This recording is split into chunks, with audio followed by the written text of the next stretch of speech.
When will crowds out knowledge, we call the result obstinacy. I'm just out here thinking, figured I'd do it's not always sunny and lovely the way my sample of the local weather is not exactly fair to the reality, the daily reality. So here's kind of, November, coincidentally since the 5th, here's how the daily reality has been, far more often than not.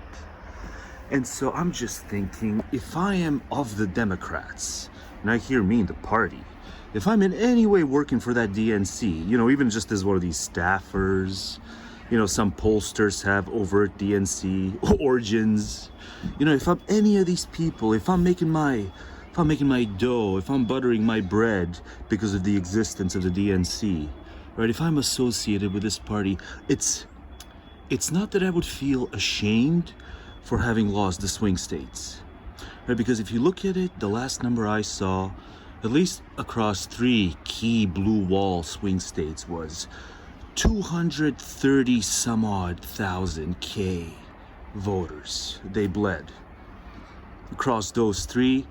And when you look at it, you can't say that's a squash, that's a defeat, that's not a squash. So it's not so much what happened in those swing states. But still, it was stupid to pick Coach over the other Shapiro guy. It was so stupid. They could have taken Pennsylvania. It's not even about these things that, one could go on about Coconut not having explained her position changes, not having explained. She could have just said, you know what? It was rhetoric. If she had just said, you know what? It was rhetoric. It's politics. I mean, Trump says so much worse, right? If she had just said it was rhetoric, I had to play politics, it was the moment, it was the times, fine. Much better than trying to obfuscate and just essentially bloviate about party line kind of stuff instead of just answering the damn question. So, there was a lot of footsie with this group, footsie with that group. She tried to play footsie with too many groups. It was transparent as hell, but they told her it's good politics. But, even setting all that aside, that's not the most shameful thing about America Decides in 2024.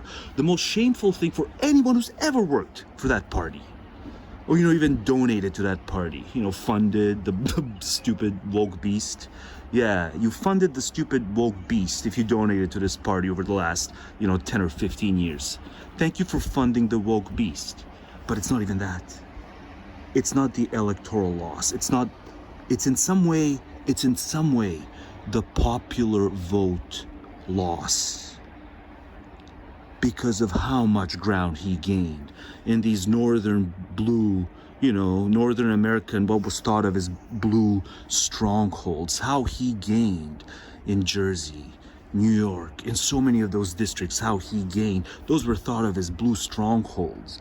If you couldn't keep the converts there, what chance do you have of making converts elsewhere? If you can't keep converts in your own densely populated stronghold,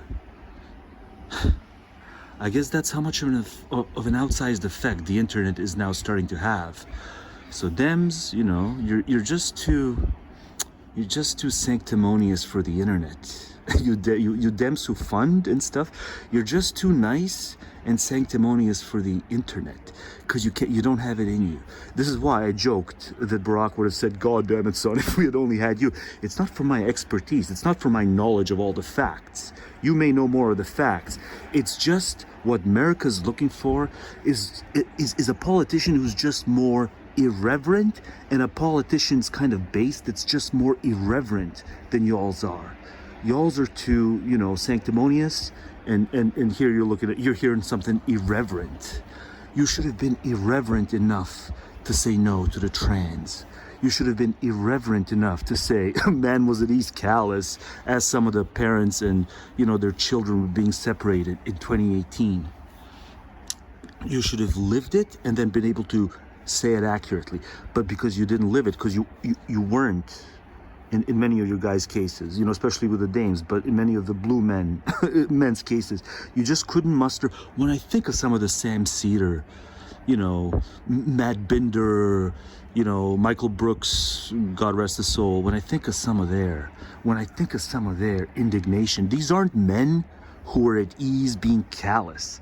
These were men who fundamentally needed to mask their callousness through a kind of political organization and a political, let's just hiss at, family separations.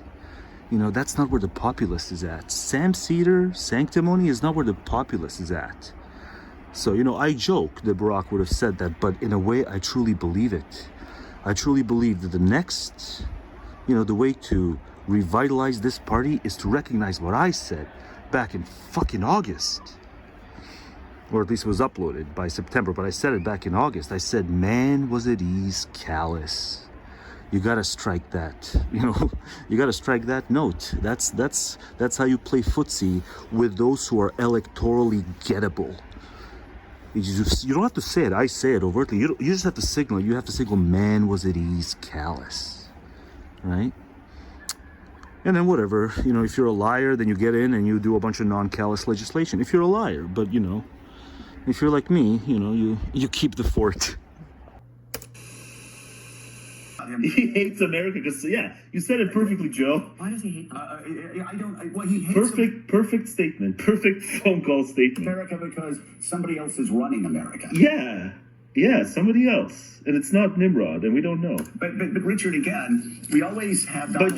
Oh, this would be much better done from the Laffy, but I want to do it now. So now you should be looking at Joe and Mika.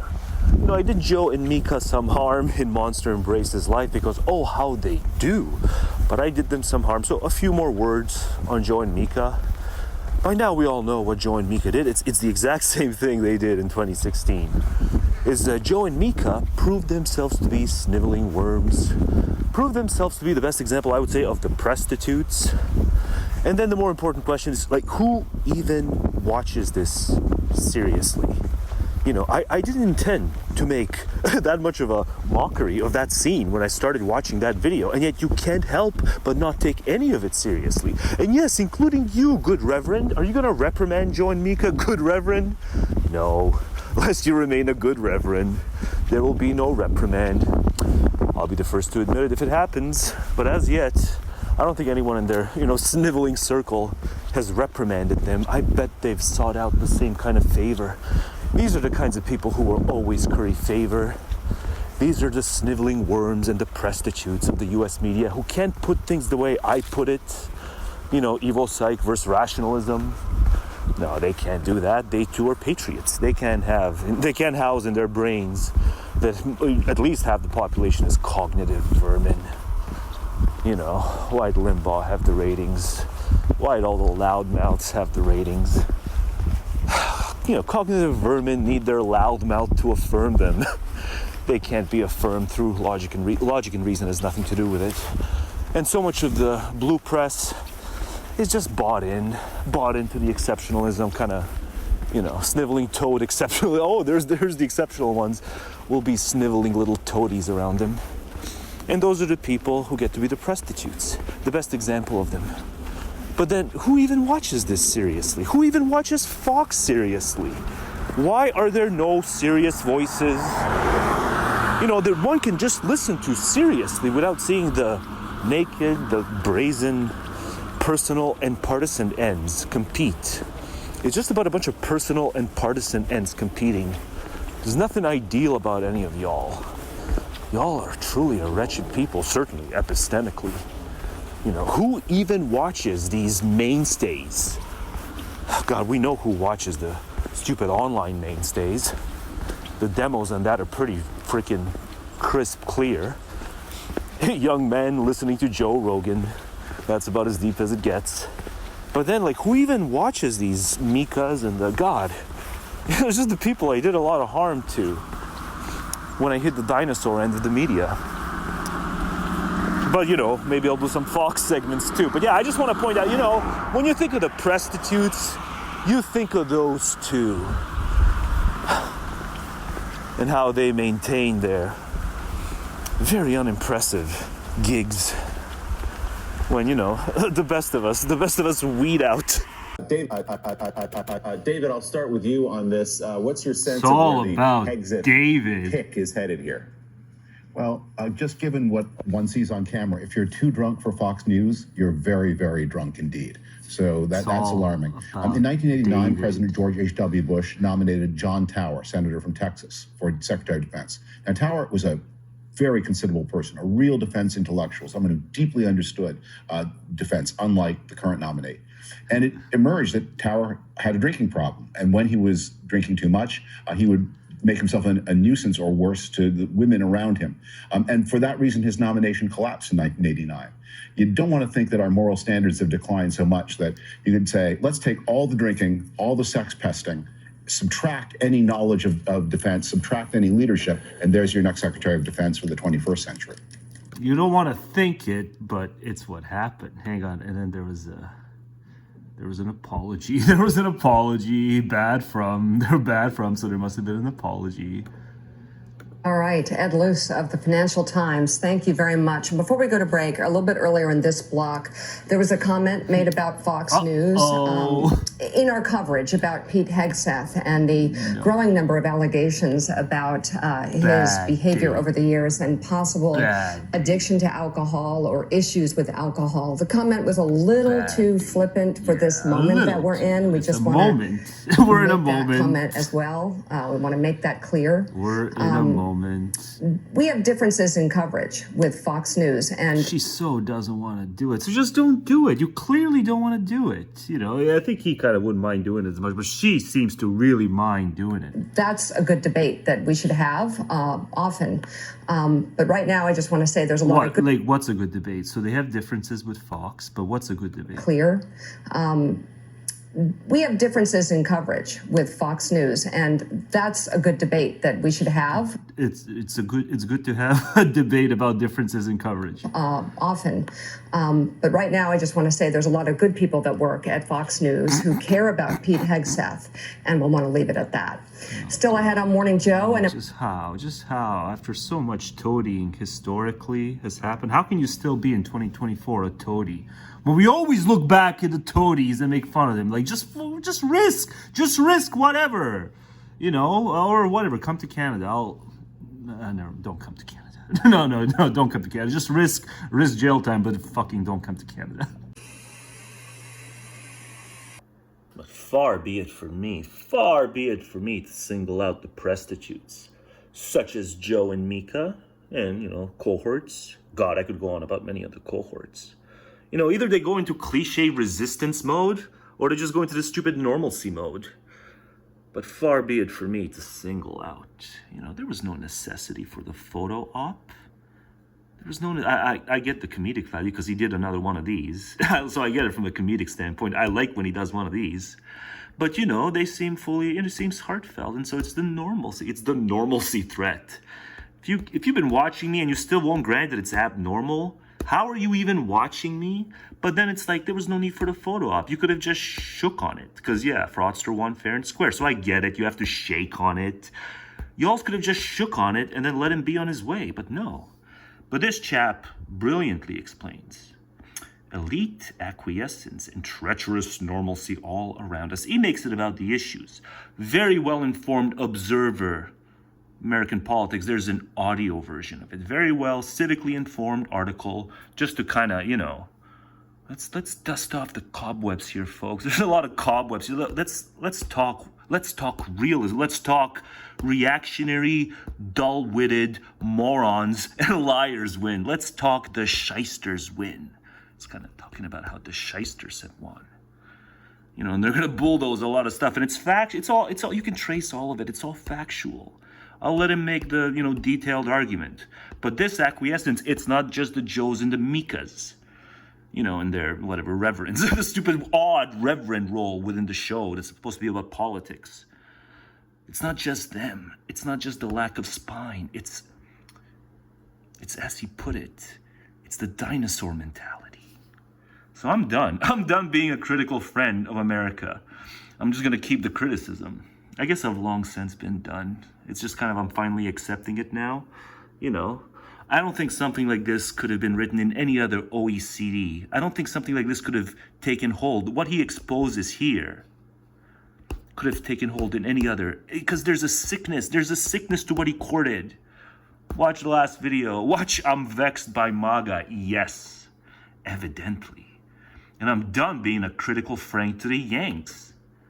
That's why I'm going to indulge in stuff like this. Let's just take a pause for the cause or cause for the pause and enjoy stuff like this. Cheers. Yes, it's not the Bernie colors. I got my orangey colors. I got my orange tan colors. Yeah, so I'm done. I'm done being a critical friend. I'm just keeping the criticism, and I'm keeping some of these blue sky vibes. You know, blue sky, it's not that bad. Give it a shot. I'm not signed up, but I lurk. They just let you lurk. They don't like limit your visibility. You get stuff like this. It's cathartic. It's all we've got. It's all they got in many cases. There's so many of the pathetic ones are in this kind of clan. They just live for the memes too. Even when they're in power, the most glee they get is from the stupid memes. It's like I got no trace of power anywhere. My word carries no weight. So it's like understandable, like if I would need the occasional meme to be gleeful enough to carry on. But it's like they're in power and it's like still all about the memes. They're that primitive. You know, cognitive vermin 101. Actually, you know what? I want to just do one more thing here. I want to go back to the previous one. See, it was initially called My Supreme Rant on MAGA. Then it was America as Literal Idiocracy. And now I've just realized, the only apropos title for this is I'm Vexed by MAGA. Yes, it's going to change. You know, the titles often evolve, as does this one. My Supreme Rant on MAGA. America as Literal Idiocracy? Yeah, very much true. But ultimately, what I've revealed is I'm quite vexed by MAGA, yes. Because nothing of this caliber should have ever happened. Imagine Bernie winning in 2016, losing in 2020, refusing the peaceful transfer of power, running again after doing the exact same thing as Trump did, an attempted insurrection. And then the Democratic voters reject all his rivals, knowing full well what he tried to do, and elect him, put him in the general, pass all the moderates, and then the general goes on to elect him. The militia people, there would have been an all-out war because they're just that much more entitled. And someone needs to explain it that way. The double standard stems from a kind of civic entitlement based on how many, ancestors you've got in American soil, buried in American soil. You cannot imagine them not rising up if a Dem insurrectionist won the primaries and then won the general, was an out-and-out insurrectionist, the base votes for him over all his primary rivals, and then he wins in the general. We're seeing double standards on a galactic scale in America. We're seeing double standards on a galactic scale. And a lot of people can't see it.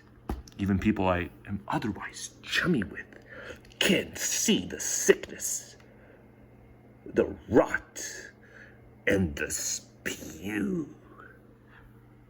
But on I go. RFK wasn't a team player back in 2016, probably much later, but he was outspoken about how he wasn't a team player because he didn't know the future. Had he known the future, he would have been a team player, even in 2016. One of the things that you write so beautifully, and your stuff is so fun to read, but you write about Trump. Well, the way that you build a truly vicious nationalist movement is to wed a relatively small core of belligerent idiots to a much larger group of opportunists and spineless fellow travelers whose primary function is to turn a blind eye to things. We may not have that many outright Nazis in America, but we have plenty of cowards and bootlickers, and once those fleshy dominoes start tumbling into the Trump camp, the game is up. When you talk about fleshy dominoes, Chris Christie comes to mind. Yeah, exactly. Yeah, come on, bud. Sounding the way you do, I wouldn't make fun of anything in the way of immutable characteristics. Though I guess Christie could lose weight, so it's not even immutable in his case. So you got it worse than him. That was you at normal, and before that 1.25. Does he sound funnier at 1.25 or at normal? Poll.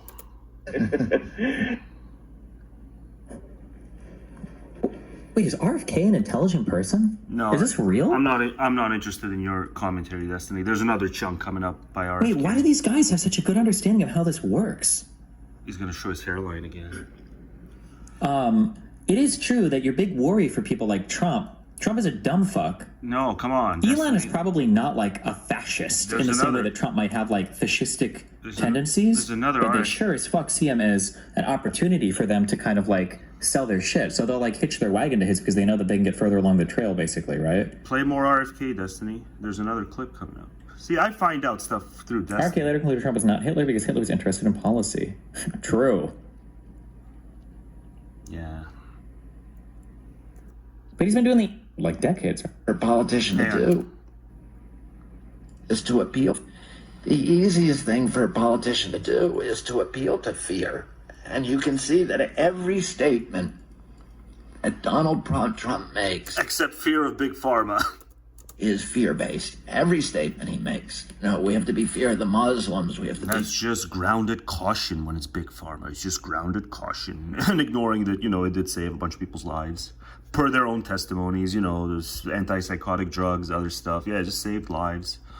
Fear of the black people, and particularly the big black guy, Obama, who's destroying this country, who's making everybody miserable, and only one person has the genius. See, the country's been destroyed since at least 2016, but it's still in the process of being destroyed. It's just the destruction takes so long. Since at least 2016, RFK just said it. Capacity to solve these things. I'm not going to tell you how I'm going to do it.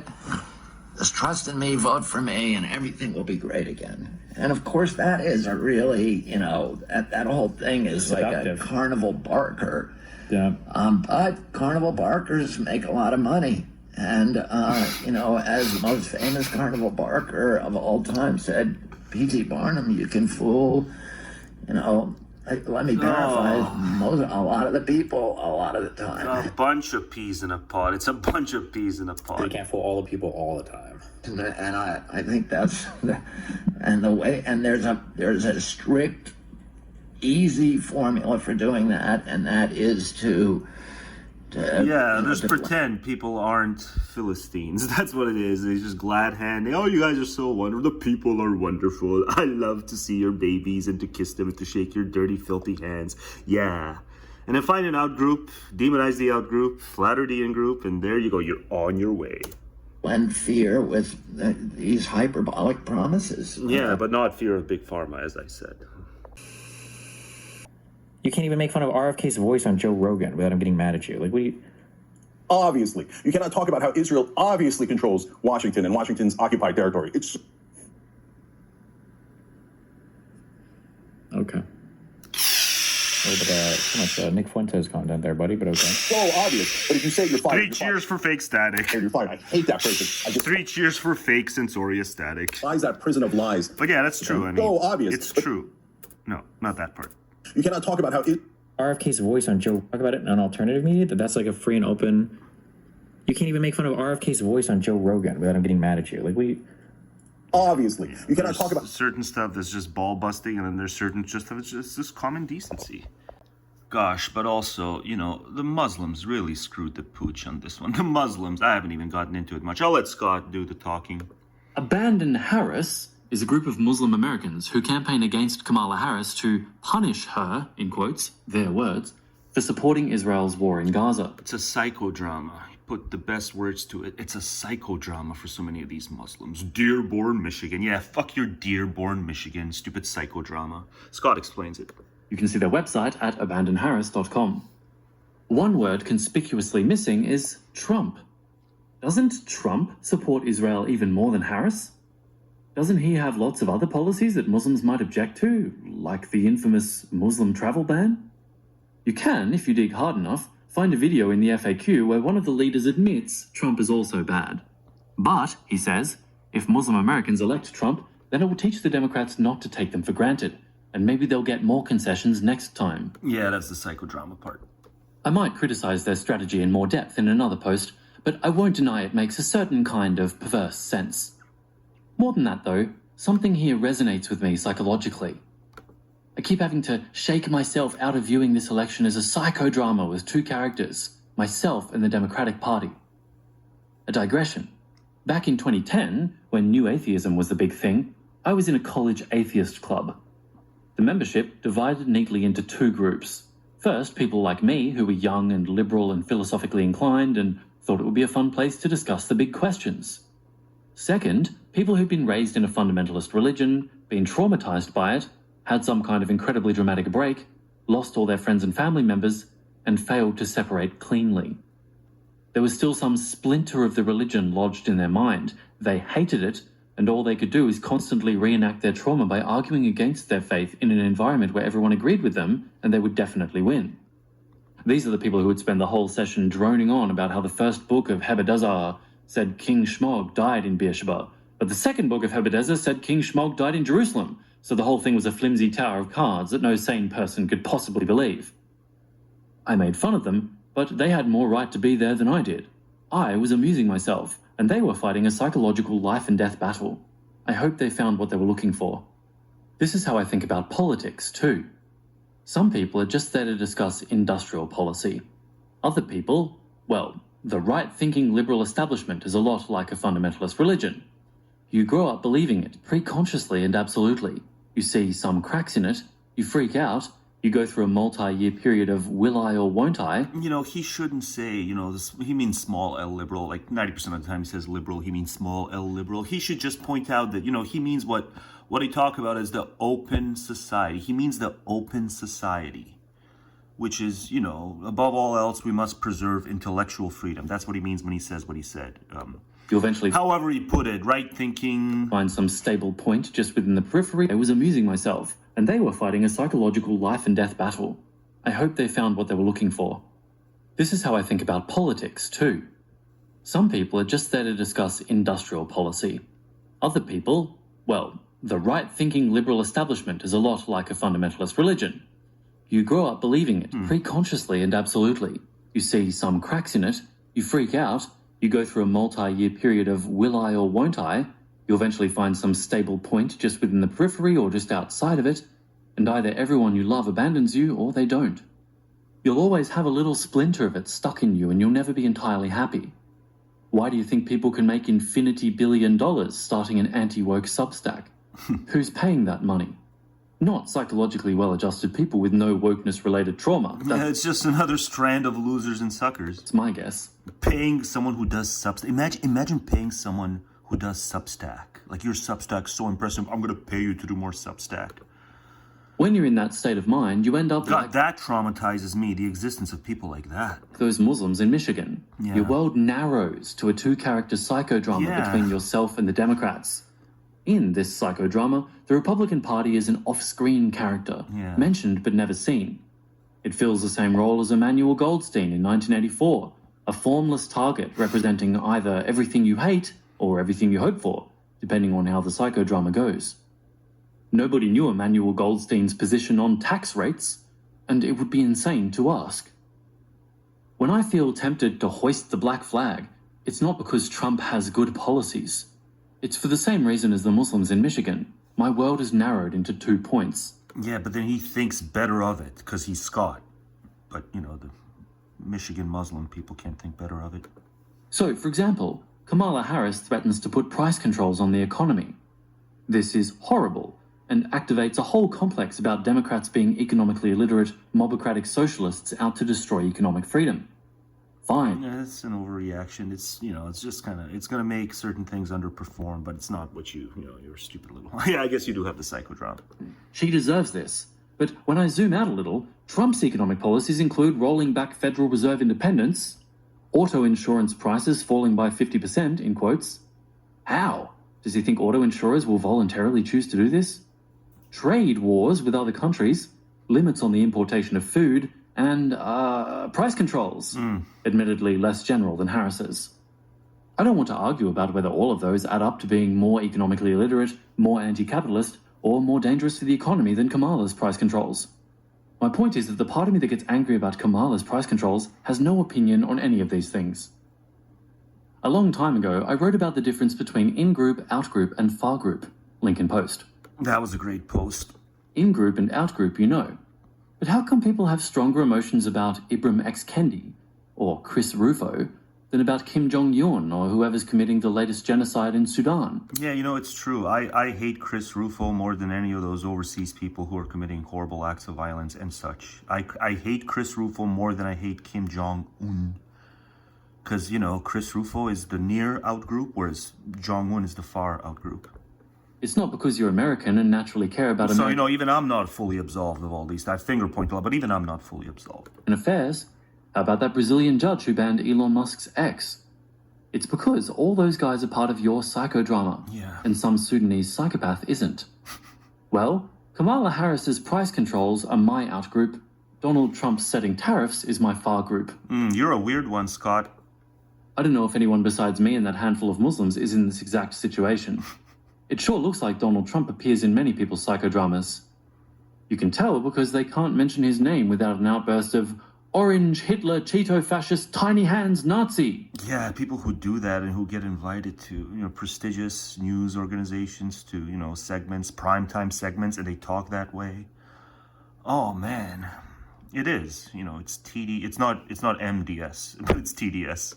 Those people have their own work to do. Yeah. But when I ask what work I have to do, it's to prod the part of my brain that says, the Democrats are terrible, you should lodge a protest vote, and remind it that Trump is also terrible. This isn't a null hypothesis test where you consider whether the Democrats are worth voting for and then, if not, vote for their opponent. It's a comparison on the merits of the two alternatives. All of this will be unbelievably obvious to 99% of you, but I promised I'd try to say something. I don't know. Even your readership, Scott, and your listenership, I don't even know. I think you're way too optimistic. Something different from all the other articles on this exact topic, and the best I can do is reach out to the 0.001% of other people stuck in the same That means zero. Psychological vortex I You're was. just a posh guy who's reading it out, so he says that UK version of zero. And see if any of it rings true. If so, ACX recommends voting for Harris, Oliver, or Stein. Yeah. This is so much for it. Made sense. It made perfect sense, but you know, so much for that. Violence and such. I hate Chris Rufo more than I hate Kim Jong-un. Because, you know, Chris Rufo is the near outgroup, whereas Jong-un is the far outgroup. That's not why. I couldn't think of the actual reason during the segment. The actual reason I hate Rufo more is because of epistemic opportunities. All these people, insofar as they're in America and seem well-to-do, you know, certainly they have access to the internet. Like right there, you got access to the internet, you have more in the way of epistemic opportunities. And that's why I hate them more. So I don't think I'm subject to this far group stuff that Scott talked about. It just, when I was recording it, I didn't think of the actual reason, you know. You know, the faraway people, far more often than not, you know, even if they had access to the internet, you know, it was just they had these household authoritarians, aka parents. They didn't stand a chance against their parents because it's more kosher in those societies to just brainwash your kid that much harder, even harder than Rufo's parents brainwashed him. So I'm presuming Rufo and his ilk, they just have more in the way of epistemic opportunities because they're Americans. So you got to do some of this grading on a curve thing, and that's why I hate them more. They failed harder because they had more opportunities to not fail as hard. And please, that's my conjecture. Moving on. There is an unconscious appositeness in the use of the word person to designate the human individual, as is done in all European languages. For persona really means an actor's mask, and it is true that no one reveals himself as he is. We all wear a mask and play a role. When he suffers an injustice, the natural man burns with a thirst for revenge. And it has often doesn't he though been said that revenge is sweet. This fact is confirmed by the many sacrifices that have been made simply for the sake of revenge, and without any idea of gaining recompense. I should like to attempt a psychological explanation of this. No suffering laid upon us by nature or chance or fate is so painful as that inflicted by the will of another. This is so because we recognize nature and chance as the primal masters of the world, and we can see that what nature and chance do to us, they would have done to anyone else. So that when our sufferings originate from this source, what we bewail is rather the common lot of man than our own individual lot. Suffering caused by the will of another, on the other hand, includes a quite peculiar and bitter addition to the pain or injury itself, namely, the consciousness of someone else's superiority, whether in point of strength or of cunning, together with that of one's own impotence.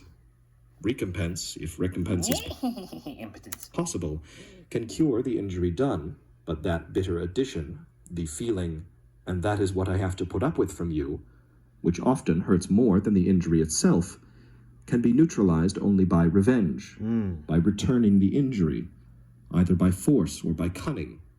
We demonstrate our superiority by rant. Over him who has injured us. It's a cathartic revenge by rant. And thereby annul the proof he gave of his superiority over us. Thus, the heart acquires the satisfaction it thirsted for. Where, consequently, there is much pride or much vanity, there will also be much revengefulness. But, as every fulfilled desire reveals itself more or less as a delusion, so does that desire for revenge. Usually, the pleasure we hoped for from it is made bitter by the pity we afterwards feel. Indeed, an exact... I've had many a rant, but I've yet to feel pity for MAGA, so it doesn't always work. Revenge will often subsequently break the heart and torment the conscience. We no longer feel the motivation which drove us to it, but the proof of our wickedness. Yeah, I still, like I said, I just have negative. I have more negative motivations because I'm deranged by MAGA. Remains visibly before us. Yeah, Schop could explain. Money. Schop could explain these last few videos. Human happiness. It's in me trying to rant my way to revenge. Consequently, he who is no longer... You can't rant your way to revenge. You got to go out in the world and defeat them. That's what I'm learning. But, I've said all these things. We got to maximize insight. It's all well and good to maximize insight at the utter and complete cost of impact. It's all well and good to say that. I've been practicing. I've been trying to practice that. Plus, vloggy stand-up comedy. I've been trying to practice that, but, it's... I am's what I am's. I wants revenge. I need some impact. It's time for impact. I'm vexed by MAGA, and it's time for impact. Capable of happiness. Can't rant your way to revenge and impact. In concreto. I'm learning. Sets his whole heart on money. But maybe just be more stoical. Maybe just realize it's not that uncommon. To let stupid political crap live rent-free inside your head. Just be more stoical. Be stoical enough to overcome your need for revenge. Me and, the rest of the world, you're just sublimating other crap, We probably all just want revenge on our stupid parents and the stupid teachers who couldn't think better of us. Maybe the kid just has imagination. Maybe the kid is just gifted a different stuff that we're not going to vet here. Yeah, we just want revenge in those people. And some of us see it, others don't. Our parents and teachers. Conversely, if you were to consider hating every miserable wretch you met, you would have your work cut out for you. It is much easier to despise them, one and all. True, genuine contempt, which is the obverse of true, genuine pride, stays hidden away in secret, and lets no one suspect its existence. For, if you let a person you despise notice the fact, you thereby reveal a certain respect for him. No. Inasmuch as you want him to know how low you rate him. Schop won't even let us have fun with our hatred. Schop's like buskill on hatred. Which betrays not contempt, but hatred. Well, can't it coexist? Can't it be, hatred, maybe 10% of the time, 90% of the time, pure contempt, so you still need to sound off? Can't it be both, man? Which excludes contempt and only affects it. I call false binary Schop. Genuine contempt, on the other hand, is the unsullied conviction of the worthlessness of another. The fallacy of the excluded middle by Schop. It permits of indulgence. Yeah, you didn't even know about Evopsych, technically. You didn't even know that there was a commonality.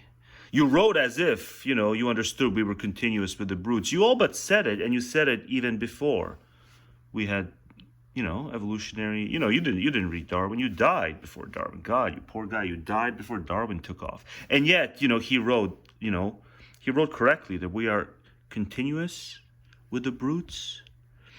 We're different in matters of degree. We're not categorically different. So it's always impressive when someone who doesn't even know about evolution, who talks as if evolution is a fact. But you could have benefited from Evopsych. And forbearance I'm just doing genuine contempt. I'm just doing this segment to point out I believe contempt and hatred can coexist. Who's with me? Poll, who's with me? Contempt and hatred can coexist. It's not zero-sum all the time. On the other hand, is the unsullied conviction of the worthlessness of another. It permits of indulgence and forbearance, in that for the sake of one's own peace and security, one refrains from provoking the person despised.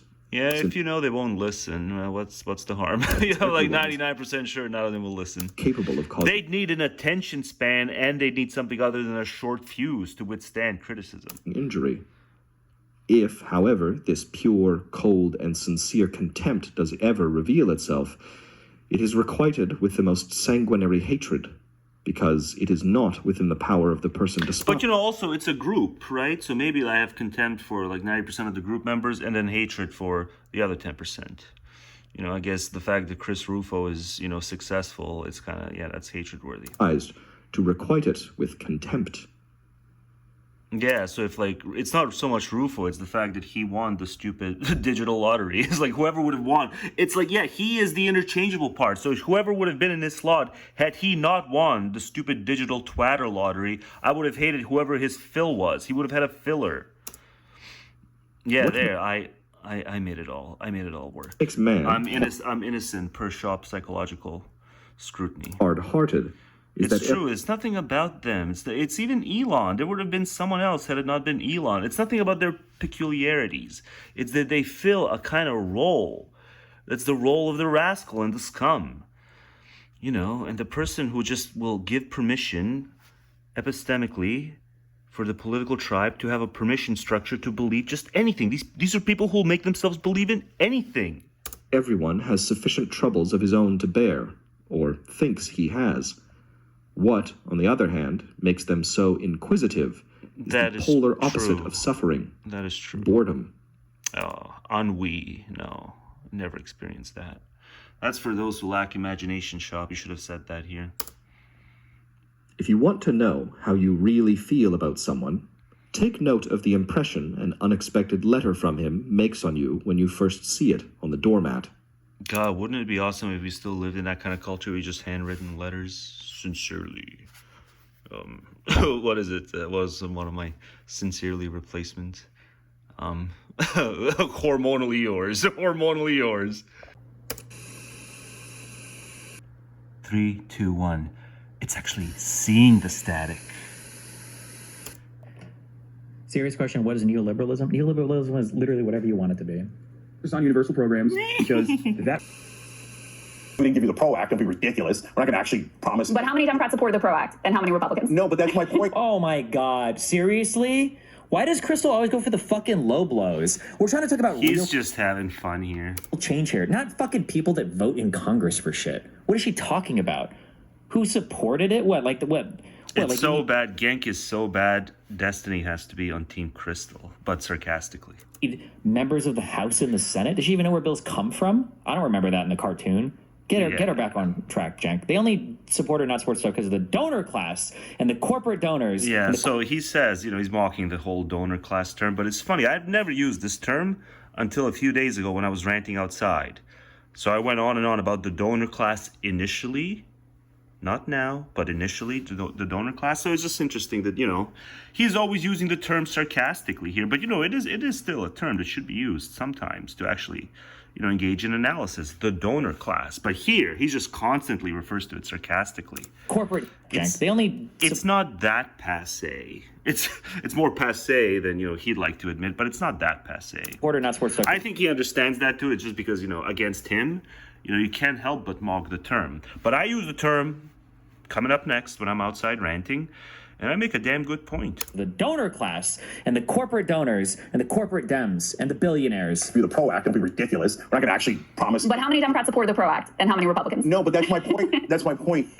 Crystal. They don't support it, Crystal, because of the donors and the donor class and the billionaires. Those Democrats are liars. They don't actually support the PRO Act. Yeah. They don't actually support any of those policy decisions. Because of the donors. Because of the donors. Giant, enormous liars. So you saw it on $15 minimum wage. Oh, we're for $15 minimum wage. And Joe Biden's like, get it out of the goddamn bill. Well, right? Why do you want a country as wide and as, economically, regionally different to have a singular minimum wage? That's not good.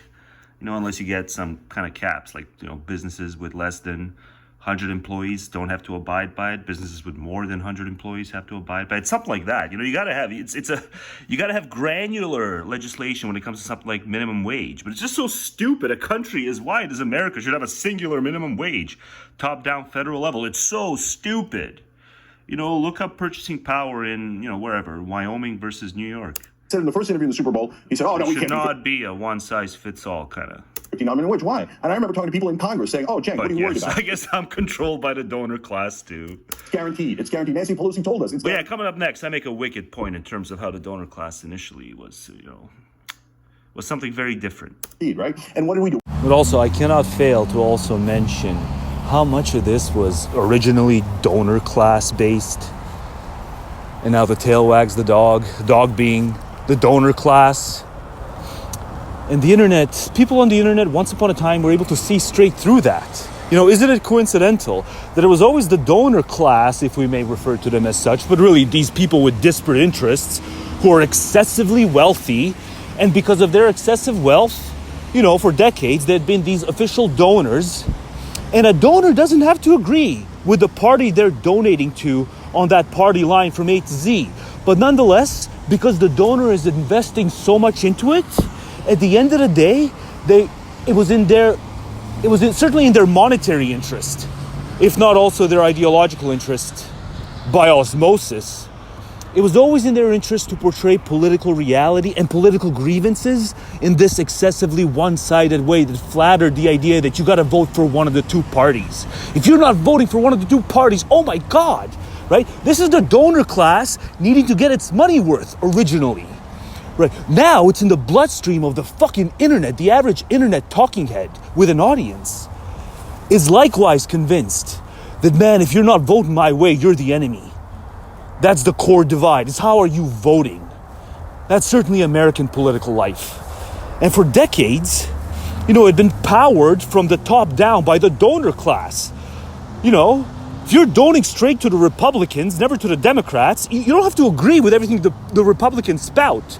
Whether it's the base, the establishment, you don't have to agree with it all. But nonetheless, at the end, you're going to want to see the Republicans prevail.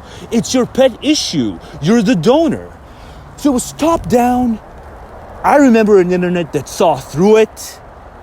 They may have not put a language to it, but if you're excessively this, voting-based analyst, everything stems from, you vote so-and-so or so-and-so. Who'd you vote for? Right? I don't think it takes an extremist to vote for DJT, for felon. I just think it's a combination of mental laziness and some kind of barometer between callousness and outright malevolence toward the rest of the world. That in tandem with mental laziness, or just, on one side of each, one slice of each. But I think in most, it's a combination of the two. And an unwillingness to examine their precious priors, or an unwillingness to stare their social group in the face and risk social exile. When you know what the facts are. Right? But no, now the tail fucking wags the dog. Now the internet is conducting itself as myopically as that donor class always did, and never really analyzing the issues through and through, but instead just, it's existential, and your vote makes it existential. Well, if that's the fucking case with every single election, and in following that election, the two guys who called each other an existential fucking threat sit by and have a perfectly amicable 2-hour discourse, maybe all are being played for like a fucking fiddle, like that original donor class intended. Right? This doesn't absolve, what I said about there was a prudent choice here for the American polity. There was a prudent and imprudent choice, and America voted imprudently. That's my belief, right? But it doesn't mean that now we can't see it was existential as the facade that it was. And let's hope my worst suspicions are disproven about what Felon sets out to do. But, this mass deportation thing, if it's going to fall on someone, I prefer it didn't fall on anyone who's an illegal. I prefer it. But, if it's going to fucking fall on someone, let it fall on the fucking illegal, relatives or immediate family members of those fucking Hispanics, who just had to vote for him because they perceived him as whatever, the less welfarist spender or something. Their quirky notions about red versus blue spending and, can't get something for nothing habits. I hope, I shouldn't say stuff like this, but if someone has to be deported, I hope it's the fucking relatives, the beloved relatives of those fucking Hispanics who just had to, couldn't challenge their own fucking priors. Yeah, let it be that. Let them be in emotional shambles because of their vote. That's the only way to get a silver lining out of it. If there's going to be, and there will be mass deportations. Joe just had to get rid of Remain in Mexico. Joe just had to get rid of it and put Coconut in charge. The appeasers. There were these appeasers. Last fucking minute appeasers on the border. It ain't going to work if it's last minute, guys. Anyway, now on to Sky. I just had a bit more of I'm sorry, you heard what I said. I don't need to recount what I said. I jumped around, but now on to Scott. Yes, there is a difference between Democrats and But Republicans. are you? Because it seems like you're saying that you're more likely to get something real out of them than you are out of the Democrats. And look, I'm clear-eyed about the Democrats. I've been plenty critical of them in their many failings, but I just don't think that's true. I just fear that some of that criticism stems from a soft, tanky mentality, where political economy stuff is on the back burner. And first and foremost is just that bread and butter. It's just so singular focus. It's just so myopic. And they think it's a point of pride. I won't even get into the, instead of saying blue collar, they still say working class every time. What's the implication? Workaholics who earn a lot of money shouldn't be called working class because they don't work in the relevant sense. No, they work in the relevant sense. There's no difference between mental and physical labor. Part of it is that Democrats get significant funding from labor unions, and that's a part of their coalition. Good enough. And so that's part of why they're. That's part of why. That's part of solid labor union. But the truth is, they just can't accept. They just dispositionally cannot accept that it's the people who don't want what they want. And so when they say Democrats fail, it's just Democrats don't want a one-party state. And that's why they think Democrats fail. It's because they take concerns over political economy more seriously than concerns over these, $15 minimum wage things across the whole country. It's like, yeah, if they could get their way economically and crush the billionaires, but only do so with a one-party state, they do so. They won't say it. They won't put it in those terms, but that's what it is. Where have we seen that before? Where you value economic victory over, maintaining a multi-party competitive political economy kind of thing? It's not compared to the corporate donor class, though. Why they have been more, Destiny, now we've all heard my outside rant. They have just give it a rest. The administration in particular was pretty consistently pro-labor, and I think they deserve, some credit for that. And we did drag it into the picket line. You can't be dragged. You got to go enthusiastically. You can't be dragged over the picket line. Oh my God, a Democrat didn't like 100% I'm not trying to say the Democrats are perfect, but Donald Trump is a strike breaker. He bragged. He went to Elon Musk and was like, "Isn't that awesome how you fired these striking workers?" But Crystal, he has been a union buster his entire career. His first NLRB and labor secretary were horrendous. So, but it kind of feels like you are. No. Look, let's be super clear about it. Yeah. Right? So if you say to me, establishment Republicans suck, I agree 200%. But Democrats suck 95% of the way. But the Republican populist base that elected Trump did a revolution against Mitch. I've seen them fall in line, and that's where the RFK Jr. and the Tulsi example. Yeah, I get it. So if I said to you, who is more likely to cut the Pentagon, Joe Biden, Kamala Harris, or Donald Trump? None. Okay. Donald Trump increased the defense budget every year that he was in office. Of course, and he bragged about it. Yeah. Okay. So I agree that none of them are likely to cut it.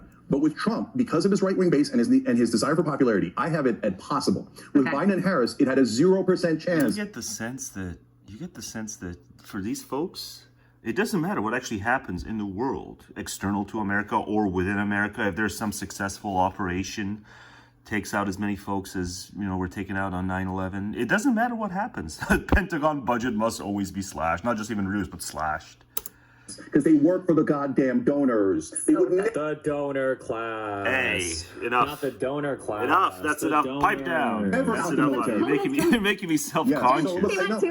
I did it right. You're making me self-conscious even though I did it right. Because when Destiny mocks something, I just get self-conscious about it. But whatever you want me to do. Crystal, you don't have to convince me of that. What if the, hostile groups, their membership skyrockets should, and they say overtly they want to pull some shit off, against even one of the embassies? Is there anything that can happen in the world where you guys would actually say, we don't even have to increase the budget, but let's not slash the budget? Is there anything that can happen? I really don't think there is.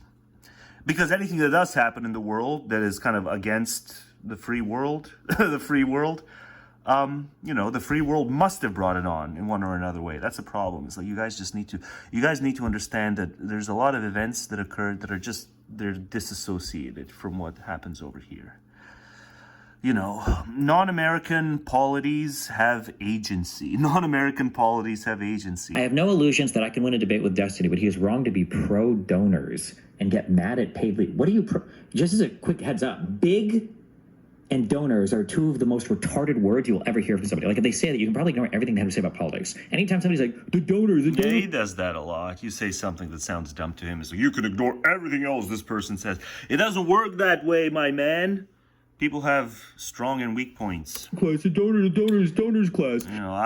If you had told me some time ago that there'd be this many people who said unbelievably stupid things, and then on different issues, they're somewhat insightful, well, I would have said no way, but it's true. The donors. Like, it doesn't. What the fuck does it even mean? Well, you're not gonna shame me into not uploading my outside rant. You're not gonna shame me, that's for sure. Dicks. Yeah. To stop him if he goes to cut the Pentagon. They won't be able to. If Mitch McConnell goes and Rich Scott goes, you won't cut the Pentagon. Trump, like, what did you say, bitch? Okay. I mean, Mitch. I'm so sorry you're cutting the Pentagon. You're cutting the Pentagon. Because Trump has them bullied. It doesn't work that way, my man. Man-child. I meant to say man-child. I just forget myself sometimes.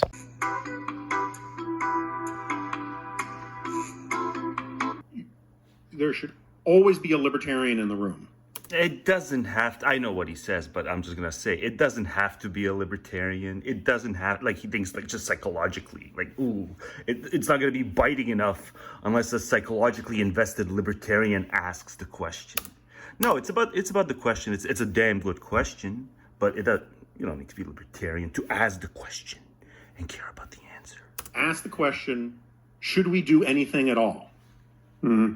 And if you can't answer that question, we as a government, then you shouldn't do anything, right? I mean, like, there should be a certain amount of critical mass of evidence and urgency to require the government to do anything. Well, the federal government. And to require change, like... Outside of business as usual, though. Outside of business as usual? One of the oldest definitions of conservatism is, when change is not necessary, it's necessary not to change. And we now have essentially two parties of gas pedals. Where one's a cult of personality one run by a fraudster, a felon, a guy who literally will say anything to get elected, promise anything. That too. Capping credit card interest rates, tariffs, don't tax tips. You go down this list, he's just sort of handing out goodies.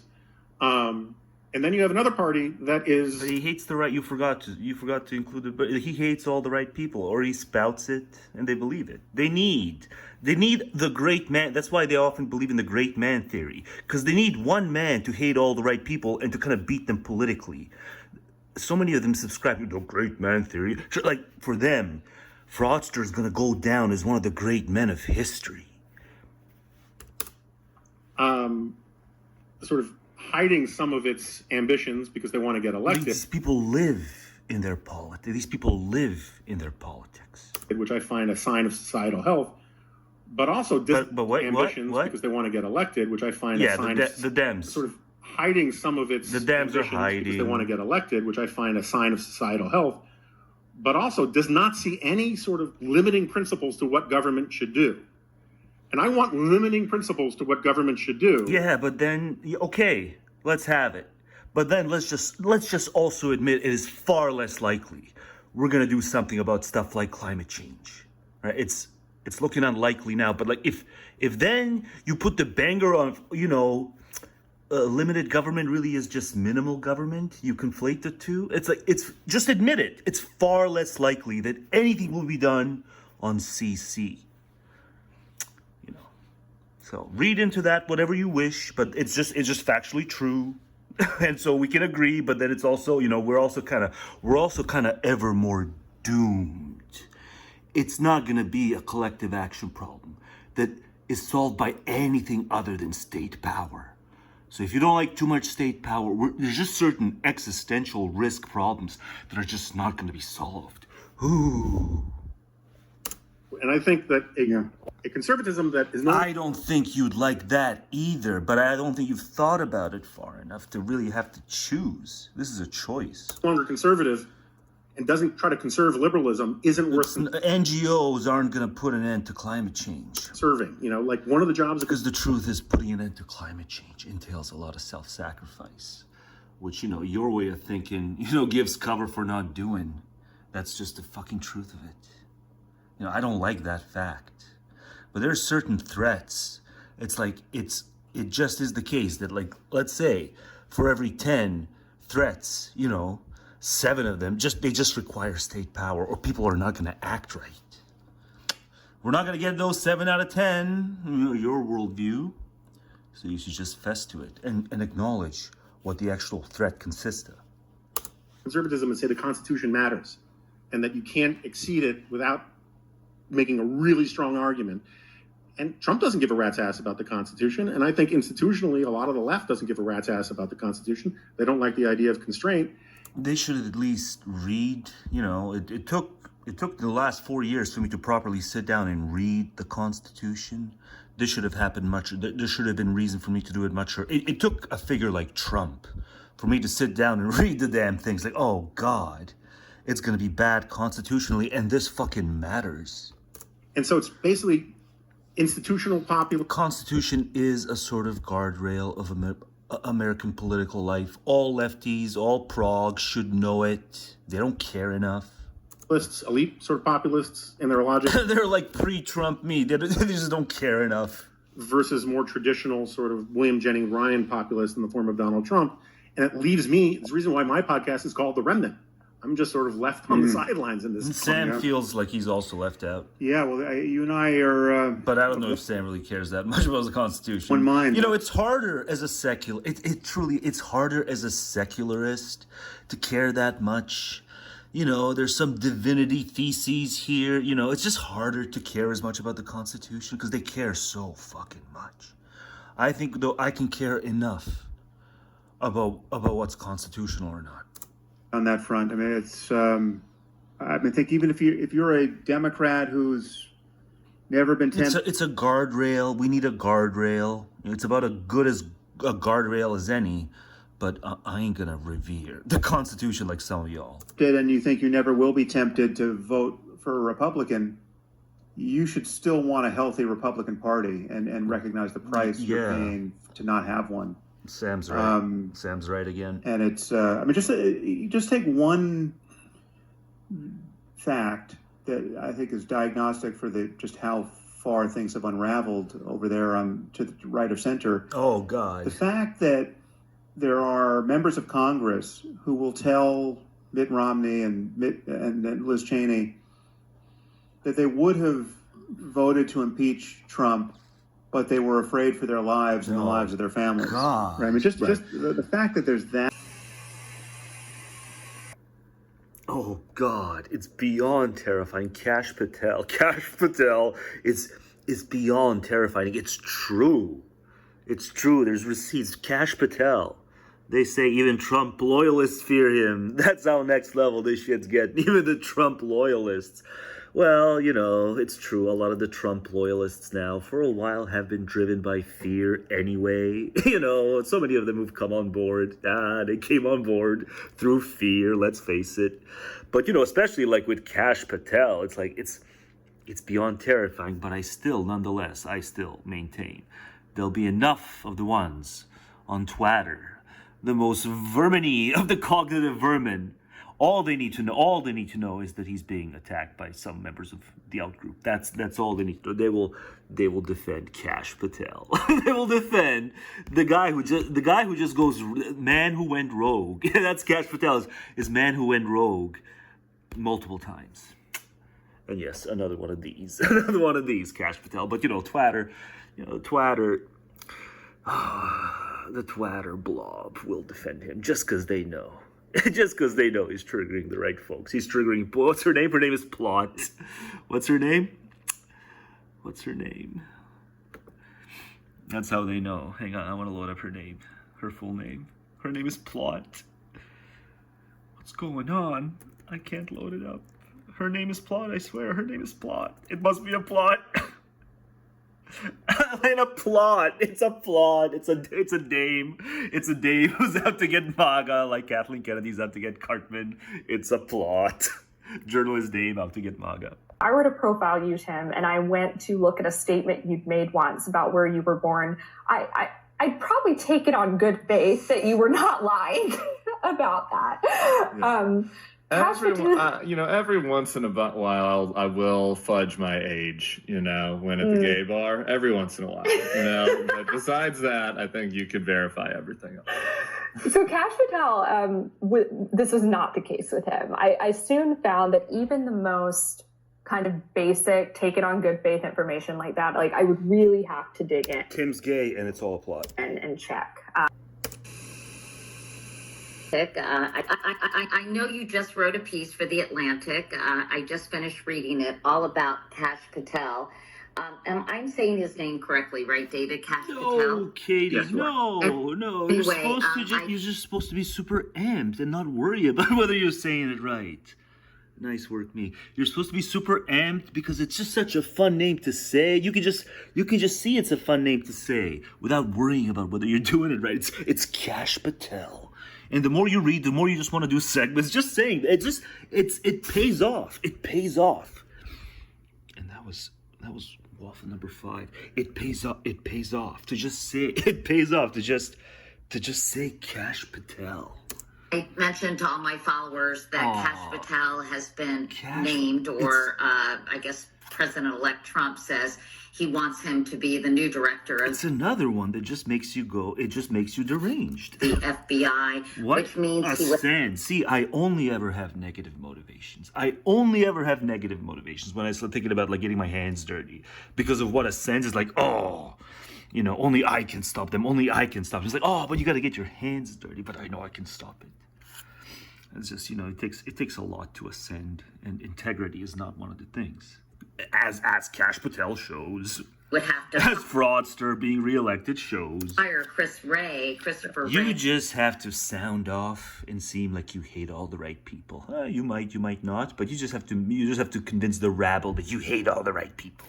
Who has been the director like Kash Patel, signals with mere merch. He just signals with mere merch that he hates all the right people. Normally, FBI directors have 10-year terms, right? Oh, he's the man who went rogue, and he's gonna be at the helm. Well, that's the point you really need to stress to people who don't follow these things in Washington closely. What you just said is so important. Come on, David, say it the way I say it. Say Kash Patel. A lot of discussion about Kash Patel and what he's like. But before we even get to that alarming subject, we have to get to this shocking thing. And we're now so used to it that President-elect Trump is talking about firing the current director of the FBI. And again, this will seem strange. You're used to... David knows the whole story, so I'll keep it. But yeah, it's food time too. FBI directors have always been, since the J. Edgar Hoover days, people of broad and widely accepted reputation for political neutrality. People who sometimes didn't even vote, and always did things presidents didn't like, and that was the job. Many presidents and many FBI directors refused even to meet one another. I worked in a White House, and if you had anything you wanted to know from the FBI, including the president is going to decorate an FBI officer, and we need to know the names of the officer's children and make sure they're pronounced and spelled correctly so we can recognize them in the speech. If I wanted to say, what are the names of this hero's children? I went to the White House counsel's office and said, would you make the call to the FBI to ask them the name of the hero's children? Because I can't talk to them. I would be fired and worse. Talk about independence. But you want that. You want that branch independence. Direct call to the FBI. There was no... and any signal of impropriety. Who in the current administration, the incoming administration, who thinks this way? Or any kind of pressure from the executive office. But they'll use a word like neocon to say it was bad when folks like him were in, because they use the word neocon because the terminology is prior to the contemplation. But that's at least a neocon who understood the rules. You want the branch independence. You don't want to play footsie. Whereas like the incoming administration, it's just a bunch of people who are going to be playing footsie with each other to please the leader. to the FBI was absolutely. Forget about that independence. But apparently that concern is too highfalutin for people who are more concerned with, the price of eggs. And that's how it's always been. And but, now the tariff guy, the MAGA tariff guy is going to lower the price of eggs. Sure. This person who is one of these Watergate characters who will do anything for Donald Trump, commit. And, when he was serving in the last year of the Trump administration as chief of staff in the Defense Department, the chairman of the Joint Chiefs said, the stories just keep coming. Jail is an uncomfortable place. So if you're thinking about doing something that will get you sent to jail, don't do it. They had to caution people, do not break the law for Trump when he was working as a staffer in DOD. Now he's offered for the head of the FBI. It's more than footsie. Before we talk more about Cash So Patel, it's he went into the whole history of FBI, J. Edgar Hoover. It's a good, From knows his stuff. From knows his agency's history. So it's a good thing. I was kind of taking the piss in the last segment, but it's serious. This is all serious stuff. You just gotta pardon me as I take the piss. I like to take the piss, but good segment for the history of the FBI and that independence and that lack of footsie playing. At least per his surveying of it. But I'm not even gonna joke. I think what's coming up is gonna be unprecedented in terms of these agencies all losing their independence. Whatever shred of it they had. Republican Senator Chuck Grassley of Iowa said about Wray. He said he had failed at fundamental duties of being the FBI director and argued it was time to, quote, chart a new course of transparency and accountability. And then he added, Cash Patel must prove to Congress he will reform and restore public trust in the FBI. So Christopher Wray, I guess, is not without his critics, right? I don't think any FBI director in history has been without critics. And look, they make a lot of tough calls, and some of them may be wrong. But what the Republicans have been mad at for so again, it's one of those. I'd still have to question even the most well-intentioned person who wants to put that much pressure on themselves to make tough calls that are kind of life or death for other people. Why would you want that kind of position? But Cash Patel is worse. Marjorie sounds compared to Federal 76. Marjorie. We support Donald Trump and his agenda. That's the one and only Marjorie. That's it. They didn't go, we support Republicans. That is not what they said. They said, we support Donald Trump and his agenda. Therefore, the mandate and the order from the American people is, whoever he nominates and appoints, you better pass him through the Senate. That is your job. You say, yes, sir, and you get it done. Whatever his agenda set out to do, we find a way to do it. And we do it as quickly as possible. Entropy really has taken hold in American democracy. So what say you there? The Federalist versus Marjorie. The decline from Alexander Hamilton to Marjorie Taylor. But then, a bunch of and the fact that I'm having a negative reaction to it. Jaw dropping. Oh, I love these guys. How ineffectual they are. I love these guys. So amazing. Right? Publicly ineffectual. But Hamilton knew there would always be demagogues and there would always be problematic. But yes, I did her raw. I did her 1.5. But come on, it's still awful. It's still awful. So yes, the Senate should take its job. But on to analysis. Or not. Not a word about the excesses of the individual troops, the individual IDF troops that I've seen. Not a word. There's been, a nation can fight a just war and nonetheless have much in the way of these ideological excesses or idiosyncratic excesses. Qua the troops. Trump is not wrong about that. All the federal courts, but especially the Supreme Court, they took the view about the Trump crimes, all the variety of them. Leave us out of this. We are any motion for delay, any way of avoiding coming to grips with this, we accept. Leave us out, and after January 25th, we'll decide. If he loses, we come down on him like a hammer. If he wins, we invent a whole new theory of presidential immunity that is more pulled out of thin air than Roe versus Wade ever was. It needs to be stressed. This was an amazing act of judicial imperialism. There's no textual basis. There's no constitutional basis. I like judicial imperialism. Just came up with a scheme that John, as in a string of words, thought the immunity ruling is awful. He liked, and that would serve the political interest that he was trying to serve. And then he wrote it down and said, like some confectioner, he was taking these strands of sugar and turn them into cotton candy. Not only that, he had a 3-tier system. Trump is not wrong about that. So it only works if there is a large coalition of allies. And the coalition of allies are going to say, how do you treat your other allies? You defaulted on Ukraine. Your word is no good. Your credit is no good. We're not taking your word for anything. The Eldridge Colby idea is just a verbal formula detached from anything. I always think that the people who call themselves realists are the biggest fantasists out there. It's the most radically misnamed foreign policy label, because they don't understand that credit matters. The United States keeps the peace without fighting because its word is good. And Donald Trump is a deadbeat, and his word is no good. And the Chinese will figure that out real fast. QED. It's typical Trump. All bluster, very little substance. He talks a tough game, but then when pressed on it, he's an armchair tough guy. I hate to say it, but this is a guy who said that John McCain is not a war hero, yet he sought his own 5 military deferments. But that was then. It's typical Trump. That was then. All bluster. That was 8 years ago. Hey, a lot of stuff happened in 8 years, right? He talks a tough game. You know, when the facts change, Hexeth changes. But then when pressed on it, he's an armchair tough guy. One by one, like a lot of them, they acquiesce. And they don't acquiesce for the reasons Keynes wrote about. Like, the facts didn't change on Fraudster, no. Hate to say it. In fact, in 2016, Fraudster was looking a lot better. And I don't just mean physically. This is a guy who said that John McCain is not a war hero. Yeah, well, that's just small potatoes now, isn't it? He sought his own. But that outraged you. But nowadays, no, you're all. It's all about the acquiescence. It's all about just the extremes. Extremely bad in 2016. Extremely bad. But 2024, extremely good. 5 military deferments. Another toady. It's typical Trump. But, all bluster, very little. I'm not going to devote time to Pete Hexeth actual analysis. I'm just going to play, old clips and stuff.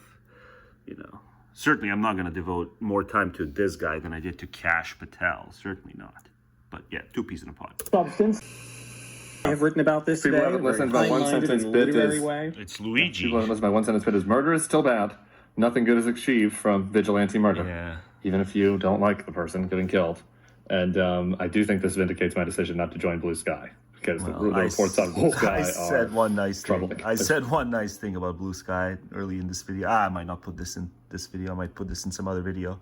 If I put this in this video, then, it's the video where I say something nice about Blue Sky early on. But yeah, a lot of guillotines, a lot of guillotine GIFs or GIFs, whatever it's, guillotine memes on Blue Sky. Holy hell, a lot. As far as people's support for vigilante murder. Yeah, just a lot of kind of romantic views of the French Revolution. I guess even once upon a time I had some romantic views on the French Revolution. I'm against. So that's I've given some longer remarks than that, but that's pretty much the nuts of it.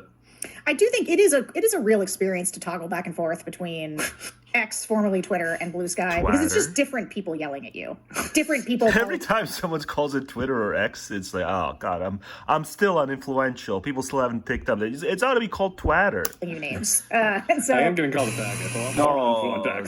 Now I'm gonna have to do a bleep because of you, because you can say it, but I can't say it. Read the comments. I can't have it played in my video. Or your thing, and they were F-bomb. Unkind. And I just want to tell you, you're a beautiful man. Thank you. And you don't deserve that kind of treatment. That's fine. I don't care. I would rather have people that I loathe yelling at me though than people that I would like to like but are making it kind of hard. Why can't you just loathe everybody? Hey, there we go. My thoughts exactly. Why can't you just loathe everybody? Yeah, that's all you need to say.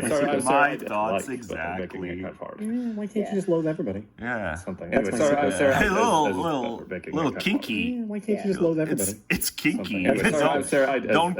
Don't kink shame the hate everybody folk. The floor is yours. I could have wanted to hear what you Sarah, think. talk to me a little bit about this. Here's my overarching. You guys have the most scammy, schemy healthcare insurance system in the history of humanity. As I've watched this unfold. That's what happened. Even real rank and file. Capital L libs are like political violence is okay sometimes. That's how bad you guys' health insurance scams are.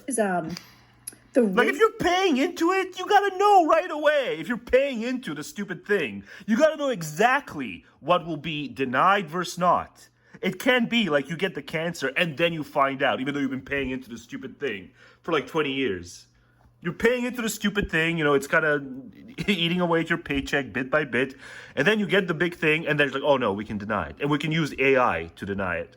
Age that people we can use AI to vet you and to deny you. Yeah, it's fucking maddening. Have around healthcare and insurance companies in particular that allow them to sort of say, yeah, if you're paying into it right away, it's got to be known what you're qualified to be covered for, to what extent, and what you're not. It can't be, here's my circumstance, and you go to the insurer, and then the insurer can ad hoc or AI-based determine, whether their profits are more important than your life. Everybody's just sort of justifying it, right? It's like, well, how many people did he kill? How many deaths is he responsible for?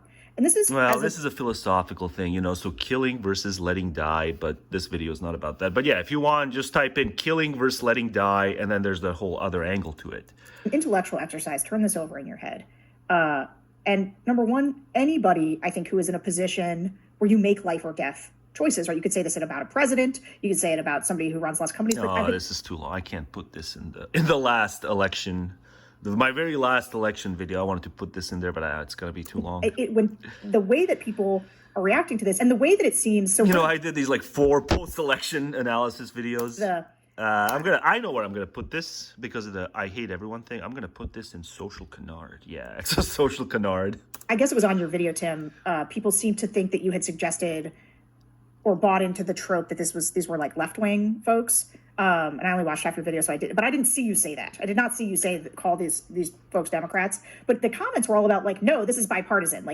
Ben Shapiro also railed against vigilante justice, and I guess got really sort of blown up by the Daily Wire. It's not even vigilante justice. I think they're being consequentialists about it. I think they think if just enough of the CEOs and other filthy rich ones are scared straight. Yeah, that's what it is. They want to scare them straight. And I'm a little ambivalent. It's just very bad optics. Hang on, I'm going to burp. Oh, shame. See, it's always a shameful burp when it's coffee. I'm sorry, so their claim, just to be clear, I understood. Yeah, it's about making them scared straight. Not necessarily justice, but let's consequentialize it so we can get rid of these horrible, horrible insurance schemes. It's horrible that you can pay into something and you don't even fucking know what happens. What happens in terms of them actually covering you hinges on what ailment you have and just how pricey it'll be for them to deal with it. It's horrible. If I'm going to pay into something, I'm going to want to know what the fuck I'm covered for before I get the ailment. The commenters is that... Maybe they would know, but they just don't do their homework. But I doubt it. No, I think it's fucking ad hoc. It's either ad hoc or it's, as in the case of this particular CEO, it was AI that was doing it. There's a bipartisan... AI determines whether you live or die. ...demand that healthcare CEOs be executed. That's a bipartisan... That's just what regular working class Americans... No, it's not about justice. It's about being scared straight so that the future will contain less of those... I would say it's fraudulent. It's fraudulent if you're paying into something and then they can just ad hoc say, oh, you paid into it, but we're not going to give you a penny anyway. Yeah. People are not... There's sort of the way that they're saying it is that... People perceive it as glib, I think, to just sort of say he's a psychopath. This is just and now YouTube comments, this is not representative of... Yeah, sure. I'm just trying to understand what the argument is. Yeah, the online world is different. The offline world is more neutered. Well, I didn't go so deep, but I caught... But they were almost universally... Yeah, it's just a lot of guillotine GIFs. I've never seen so many guillotine GIFs as I have in the week after this CEO got taken down. Negative toward the idea of calling this person psychotic, or it was kind of a, hey, you don't understand. And lots of people are telling personal stories. The time that they got... But maybe it's also because Luigi is fine. Luigi's a fine looking man. I bet that also plays into it.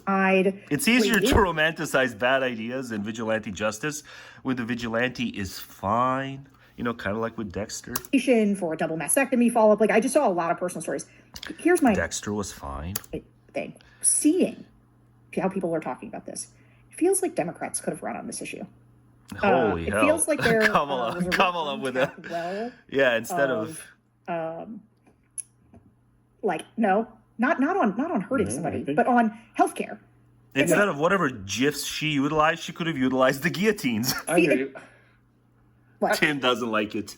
Donald Trump won. Like, and he doesn't even have a healthcare plan. It was literally a joke. It was a meme that people were like, no, but he has concepts of a healthcare plan. He has concepts of a plan. Different players, different standards. He's a different player, so we got to do different standards. So it's like if there's this bipartisan... Even Shapiro proudly graded him on a curve. Groundswell of Sam never shut up about it. Rage towards the healthcare system. We just had an election. I don't understand how... Sam and Destiny never shut up about the fact that Shapiro graded Trump on a curve proudly. How that tracks with the victory of Donald Trump, who has no healthcare plan at all. Well, this is not an election post-analysis video, so I have to stop now. But yeah, there's, it is complicated. People shouldn't approve of the violence per se, but they would just consequentialize it by saying, well, now at least fear tactics. If we couldn't do it through the reform method, through the legal method, maybe we can get better outcomes through the fear method. And the other guys are doing it all the time, right? Look at how scared straight all the Republicans got into becoming MAGAs. So that was all fear tactics for stupid ends. So maybe give the Dems kind of one issue where they can use fear tactics to do away with this insurance system. It doesn't mean you have to abolish private healthcare. It doesn't have to be all run by the government, but I'm pretty sure all the other OECD countries that have healthcare, right? The healthcare insurance industries cannot get away with murder. Certainly not to the extent that they get away with it in the U.S.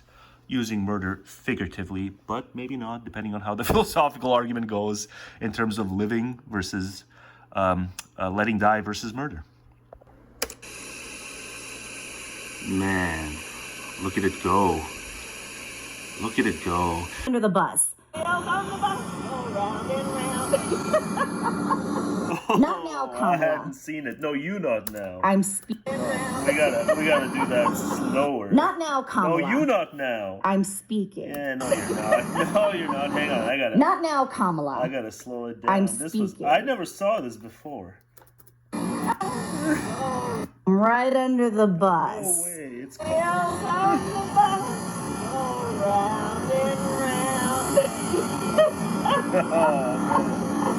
little. Not now, No, Kamala. you not now. Party and chuck them right under the bus. Faster.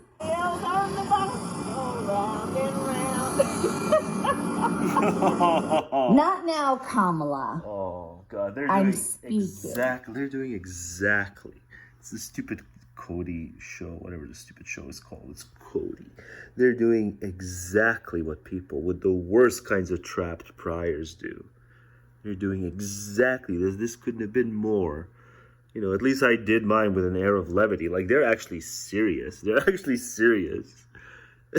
Uber progressivism, and all these people been uber progressives, we'd win everything. They're doing it. They're the people with the worst kinds of trap priors, electoral trap priors. It's everywhere, but this is the worst. It couldn't be more horrible. The level of delusion and the level of selection. You're not talking about the polls Sam talked about. Why aren't you guys talking about the polls Sam talked about? Sam showed. Yes, it was. She paid lip service to really stupid shit. God, actually, no, you're not the worst ones. Genk is the worst one. Genk is the one with the worst kinds of priors. Genk is the worst one. Just grab the knee. Just one more time. Yeah, just one more time. Yeah. It's ironic, because I think this mask-off moment is indicative of the actual problem. The Just mask-off moment. Some liberals will There's been a lot of mask-off moments per judgy progs. Look how judgy we are. We're going to accuse everyone of going mask-off. More easily What was the blame minded of the actual problem. What was the mask-off? Just like conservatives. Wait. Because I think this mask-off moment is indicative of the actual problem. It's just another cue for brain rot speak. Parroting mask off and being all judgy for the last few weeks. Mask off now you can dismiss as soon as you hear it. You got it on good authority. You heard it from me first. You can dismiss mask off because that's just how often I've heard it applied to some stupid point. It's the new T word for it. It's a new toxic. It's mask off. God, never gets used right. The anti-trans blame game predictable, wrong, and fueling a dangerous. Dangerous. Don't just assess things from a distant armchair. No, be sown to the world and fixate on what's dangerous. Yeah, they view you as dangerous. Because they're cucked to their tradition. So they view the trans as dangerous, and you view the polar opposite as dangerous, the lack of tolerance for the trans. They view tolerance for the trans as dangerous. What then? Enough of the people. But you're not even judging the tradcons. You're judging these polite society libs. You know, liberalism is a bad word here. Just like conservatives, some liberals would much rather blame minorities than actually fix the problem. And that's not some liberals will much rather blame minorities. They're not blaming the than trans. They're not blaming the trans. They're looking at some of the exit poll data that, okay, doesn't tell you the whole story, doesn't tell you the animal spirits. But a lot of the people that you just never have to interact with, a lot of the Volk, are made really uncomfortable with the idea of transgenderism. It's not the fault of these, pluralists who want to take that seriously. It's like, oh, that maybe cost us an election. Maybe that was the decider. It's hard to know what the decider was. No, you're not supposed to think that far, because then you're mask off. Thus, it's ironic, because I think this mask off moment is mask off the actual problem. No, do you really think those people who penned those articles saying the Dems are too, too much footsie playing with the trans lobby, do you really think they've hated trans people this whole time? And the election was their perfect cover to come out and say. They didn't even say they hated trans people. They just said, it shouldn't have fucking co-opted the agenda of the federal branch of the party. It shouldn't have. It's not mask off. It's electoral tactics. Just like conservatives, some liberals will much rather blame minorities than actually fix the problem. They're not blaming the trans. They're blaming the decision makers, the staffers, and all the people who couldn't just tell her to distance herself from that shit and distance herself from Joe. Okay, you might not disagree with that part. Really why Republicans can more easily... But yeah, anytime anyone comes to some kind of empirically vetted, more or less accurate, it was too proggy, not too moderate, it was too proggy, there'll be know-nothings online. Her and Cody, notably the ones who I follow, who always somehow mangle that empirical data into, actually, no, they should have been more proggy, then they would have won. It's fucking zombie speak. And when they say mask off, it's brain rot speak. Sell their message. Instead of talking about the complicated and systemic issues, they can offer a really easy scapegoat that has the... Blood of our country. Yeah, well, I'm just saying, I sometimes interact with poisoning the blood of the country people. Not as often these days as I did before, but, they're not a top-down problem. They believe the racial science stuff. And you probably don't know the racial science stuff, the ins and outs of that argument. And I bet Cody doesn't either. So if you don't know how to debunk it, shut the fuck up. Even though it's dangerous. Added bonus of feeding fear and xenophobia. Because again, they're all rich people, right? The leaders of both parties are rich elitists who went to the same private schools and will solve our problems so long as they don't threaten their status. And so I think a lot of the liberals have been dying for a reason to demonize certain minorities, because many of them seem to be just as racist and just as bigoted, but aren't allowed to be that. No. And so instead of perhaps realizing that Kamala's non-commitment on Gaza was a mistake... Hang on. Yeah, well, if she had done the other thing, all polling indicates, oh, good job, me. All polling indicates she would have lost harder. Hey, they're going to blame Muslim people. Twitter and some of those people, I know this is shocking, are annoying. Some of those annoying people are weird identity-obsessed progressives.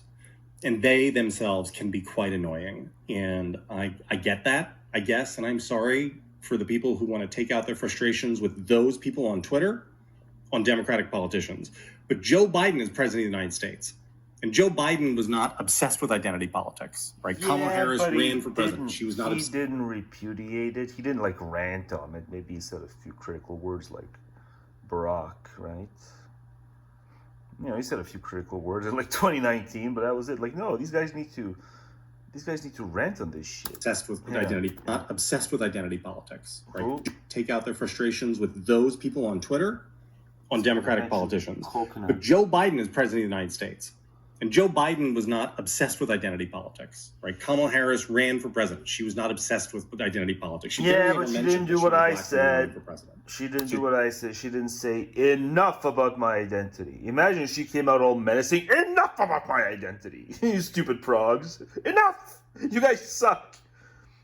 She would have won. Well, if she did that, ran with Shapiro, did Rogan, And, you know, the whole way through, it's just a fest. Like, guys, sorry about 2019 and 2020. I'm so sorry. I'm so sorry. You know, Floyd ain't no saint. If Kamala came out, if Kogan came out and said, Floyd ain't no saint, let's get real. Floyd, he shouldn't, you know, no one should die for not being a saint. But, you know, Floyd ain't no saint. And I'm sorry. I'm sorry for the rhetoric. I had to do rhetoric, you know, but I am a prosecutor. I am the prosecutor before anything else. I ain't no dreamy prog. You know, vote me in. The other guy's nuts. And it ain't about my identity. And like menacingly say, it's enough about my identity. If she said it menacingly, like, yeah, shoo-in. What is outrageous? The thing that I'm livid about is how Joe Biden, what he has cared about this year, and how he's conducted himself over the course of the year, putting his own concerns about his own reputation, putting concerns about his own family. Suddenly it's all about the bulwark on this channel. And even at the lowest level, like his own feelings, ahead of the threats to our democracy, over the country, over the party's interest, and over the public interest. He has done it time and again all year long. And we've had all of these kind of tiresome at post-mortem debates, like, should Kamala have gone on Joe Rogan? Should the campaign have run an ad more about economy and then democracy? Like, the biggest reason why we're here is that Joe Biden was extremely unpopular, and he was extremely stubborn about that, and he did not live up to what he had indicated to people, that he was going to be a one-term president. He did not pass the torch early enough. And then, when he finally did... The resignations, you know, and there should be an inner probe as to, you know, why so servile? Why? Why is it such a servile... Why was it such a servile group of people when they knew the fraudster was just inching to get back in? They knew fraudster was just inching to get back in. And they weren't on their A game. You know, his staffers weren't on their A game. Should have pressured him. It was just, you know, it was their own yes men. Fraudster has his yes men, and I guess Nimrod had too many yes men around him. Maybe American governance just can't handle a position as strong as a presidency. Maybe they ought to just have, you know, like one extra congressperson who is like a bit more powerful than the average congressperson, who also looks into like foreign policy more directly. And no one should really have access to the nukes. Maybe the nukes should be a consensus deal. The nukes ought to be some kind of, you know, filibuster 60 and over consensus deal. It just ends up, every administration, there's too many yes men. At a late date, there's no other way to describe it besides like his ego got in the way of giving Kamala the freedom to distance herself from him. It wasn't normal times. It was fraudster inching to get back in, and they couldn't like keep a lid on something as simple as ego. No, like they were the opposite. The Biden administration, I know this for a fact. If you want to have an ego, okay, you know, but don't clamor for institutional power. Like at least I know I'm ill fit for institutional power because it's all about me. People close to Joe Biden would call leading reporters and pundits and commentators and complain if they criticized Joe Biden, or if they pointed out that Kamala needed to distance from Biden. Like they pressured the Kamala campaign and the media to tie themselves to the anvil that was Joe Biden's political popularity in this country. So they did that. Like that is what he did this year. So, that's just a fact. And that is about his own ego. And then it was about his family. Right. This Hunter situation. Hunter was in the fucking West Wing this summer. Right? If you're talking about politicizing Hunter was one of the people who was with Biden following the debate. Yes, I don't know why I'm doing a show and tell, but I guess it's show and tell because you know the segments kind of run long. Man, look at it go. Disney was going to win this case. Right. And so to do it ABC2 so ostentatiously, right? So we're going to ABC2 contribute to your presidential library, sir. Like, let us go down on our notice, kiss the ring, wagging their tail, and can we contribute an additional such a cowardly bunch. To your palace? So many cowardly people in that country. So many cowardly people south of the border. The whole thing is preposterous. Jim needs more courage. Jim doesn't need more luxury. Jim needs more courage. Hello and welcome to the Bulwark Podcast. Yeah, it's all about the Bulwark. Mitt Romney was on State of the Union this morning. Mitt too. God love him. I just kind of want to strangle. I want to strangle. Too I want to Mitt. strangle a loved one, though. You know, just like why? Not Mitt. Why? I don't know. Why Well, let's just mittens? listen. Why mittens? Why? You said in an interview a few months ago that quote, mittens. there's a good chance that the Republican Party is going to need to be rebuilt or reoriented, and that you want to have a voice in the post-Trump Mitt. Republican Party. Do you think that do you still think there's going to be a post-Trump Republican Party, or is MAGA now the Republican Party? Oh, MAGA is the Republican Party, and Donald Trump is the Republican Party today. And if you were to ask me, There's nothing left of his guts, seemingly literally. the nominee will be in 2028. There's nothing left. I think it'll be J.D. Vance. But, the whole book was written about Mitt, exposing the other capitulators, reckoning, about how Mitt saw all these capitulators, but Mitt wouldn't capitulate. Man who wouldn't capitulate. All right. He's smart, well-spoken, part of the MAGA movement. You said something pretty harsh about him a few months ago, though. You could not have less respect for somebody than Long ago, I'm not going to rehash history, and we worked together in the Senate. You could not have less respect for somebody in the MAGA movement. You said something pretty harsh about him a few months ago, though. You could not have less respect for somebody than Long ago, I'm not going to rehash history, and we worked together in the Senate since then. But I that is what the Republican Party is. Long ago, I'm not going to rehash history, and we worked together in the Senate since then. But that is what the Republican Party is. The book was about how he wouldn't capitulate. The book, obviously enraging because it was the whole premise of him not endorsing during the campaign was that he wanted to have an impact on the Republican Party going forward. Now he's already conceded that that's over because Donald Trump won. I don't really know that Mitt's, given what we know about the election at this point, that Mitt's endorsement would have mattered one way or the other. That said, couldn't have hurt. And the thing that bugs me the most Mitt doesn't want to be got. Just going back to this To the essential incompleteness of history referred to above must be added the fact that Clio, the muse of history, is as thoroughly infected with lies as a streetwalker is with syphilis. I'm beginning to realize why Nietzsche turned on him. It was these references to syphilis triggered Nietzsche. If that the events and characters... So in another case, Will tricks Nietzsche's. Narrated by history. He didn't mean you, man. He didn't mean you. You just didn't know better. He didn't mean you, Nietzsche's. With reality, more or less, as the portraits of authors on frontispiece with... Because what other excuse does he have? He has no other excuse. History is for turning on Teach. That's what happened with Nietzsche. Nietzsche turned on Teach. Thoroughly infected hang on, to the essential incompleteness of history referred to above. History sucks. Must be added the fact that Clio, the muse of history, is as thoroughly infected with lies as a streetwalker is with syphilis. It is my belief that the events and characters narrated by history compare with reality more or less as the portraits of authors on frontispieces of books usually compare with the authors themselves. That is to say, they do so only in outline, so that they bear only a faint similarity to them, or sometimes none at all. Newspapers are the second hand of history, i.e. the hand indicating seconds on a clock. So history This hand, sucks. however, is usually sucks, not only but newspapers double suck. Of inferior metal. But then what would he think of the tabloids? He didn't see the tabloids. He didn't see so much. The other two hands. Dave Rubin, he didn't see so... If he just lived long enough... One reason I'd like for extropianism to have won the day, even in his days, he could have seen so much. He could have riffed on all this stuff even better. It also seldom works. But newspapers are worse than history. But what of the tabloids? What of all the other stuff? Of indicating secondaries. What of the prostitutes? Schop, you ain't seen nothing. History, i.e. the hand indicating seconds on a clock.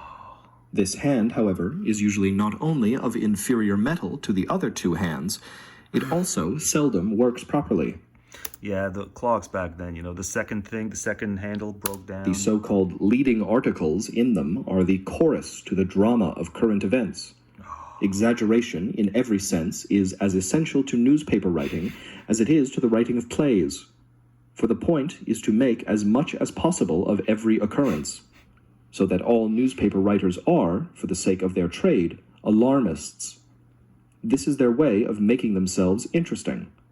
What they really do, however, is resemble little dogs who, as soon as anything whatever moves, start up a loud barking. It is necessary, therefore, not to pay too much I'm too high to LARP bark. I'm too high to LARP bark. attention to their alarms. Oh, but that was brilliant. Making themselves interesting. I mean, What they really do, however, is resemble little dogs who, as soon as anything whatever moves, start up a loud barking. It is necessary, therefore, barking for clan. not to pay too much attention to their alarms. Hey, clan, look, woo, woo, woo, woo. I'm woo-wooing at the dog on the opposite end of the street. Realize in general Hey, clan, that the hey, newspaper fam. is a magnifying glass. Please And love this me, only at fam. best. Please love me. But the I'm a little important- barky What dog. they really do, however, is resemble little dogs who, as soon as anything whatever moves, start up a loud barking. It is necessary, therefore, not to pay too much attention. Brian from Family Guy, which is every now and then. The way Seth MacFarlane barks as Brian, yeah, pretend I did it that way. Whoa, whoa, whoa, whoa. The way Seth barks as Brian in Family Guy. Yeah, pretend you heard that. To their alarms. Oh. And to realize in general that the newspaper is a magnifying glass. Yeah. And this only at best. Oh, For man. very often it is no more than a shadow play on the wall. Oh. As every man possesses a physiognomy by which you can provisionally judge him. He really bought into physiognomy. Heaven help him.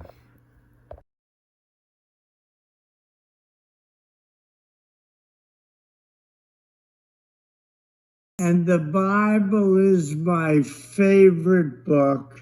You guys know, and the rest of the panelists here, you all know that it matters to them that America be number one. They don't even have to be lifelong GOP. There's just a kind of mentality in the U.S. that it's kind of USA number one. Now here I'm going to add that there's a correlation to obesity. There's a correlation. See, I do stuff in between my food getting. Now I do stuff in between my food getting. Food gets in the way. But anyway, so there's a correlation between what I just described here, looking to nationhood and obesity. And it's a positive correlation. I think America's got more patriotism because, you know, you're going to need to reach somewhere. You're going to need to reach somewhere for self-esteem. And the fatter you are, the more grotesquely obese you are, the more you're going to need to reach for that patriotism, that commonality external to you. And so it's not an accident. It's not, hang on. It's been one of those sick days. But it's not an accident. It's not an accident. That very often what conjures up is that it's easier to imagine a kind of, you know, overweight pageantry wearing all those patriotic, you know, merch crap things than it is, you know, kind of decent looking folk. And so, yes, oh God, the microwave doesn't want to wait. But anyway, yeah, so that's what I'm describing here. And so you guys are probably potty trained enough to know that if an ally country, yeah, but that's not. No, I'm talking about kinds of bulky, unaffiliated voters who you need because it always comes down to these few battleground states. You need those. That's why America has an even worse electoral culture. I bet most of the misbehavior in the political realm is just these obese people. It's just these obese people who really, they need to feel good about themselves and they use politics. But you can't just come right out and say... And like, you know, what else explains Rush Limbaugh? Rush Limbaugh was obese and had obese viewership. What you believe, and that is, you know... So now we see the remnants of it as the current GOP establishment. Whatever, if France... As MAGA. Competes us. It's just remnants of Rush Limbaugh vile. And Don's the kingpin. You know, chips or whatever. Yeah, production crap. Yeah, but this is, you know, it's just France outdoes the U.S. You know, but then the obese America. Oh no, we're not number one, and I'm obese. Oh no, we're not number one, and I'm obese. What am I gonna do? We need to be number one because I'm obese, but I can't admit it to myself. You know, or something else is wrong with you. You know, if there ain't nothing wrong with you, like what? Why should I look to my common man within nationhood? I either am or I either am not. I'm either going to look to my common man and my fellow and extend a helping hand, or I'm not. But I'm not just going to do it within the fucking bounds of nationhood. Numbskulls. A lot of stuff. But Mika broke down. I need to do a thing on that too, but maybe not here, but maybe here. You know, France is an ally, so it doesn't matter. But if China does it, then it may matter more. But you guys can't even say that because everyone has to pretend that it's all competition, all zero sum, all the time between nations. Because you got to court those stupid voters. Because it's all about those stupid voters. You know, it's kind of the pathology of democracy. Democracy probably is good, better than any other system. Yeah, but then, the obese patriots, you know, and then whatever, on the other side, the people who just, you know, they just didn't fit what was it. They had an it and it didn't fit. It didn't fit their psyche, so, yeah. They politicized it a lot. And then others, you know, just the queer umbrella, the whole alphabet soup. There's a lot of that in blue. The alphabet soup is the equivalent. But in red, it ain't no queer amalgam. It's just a lot of fucking resentful fat people. Stuff.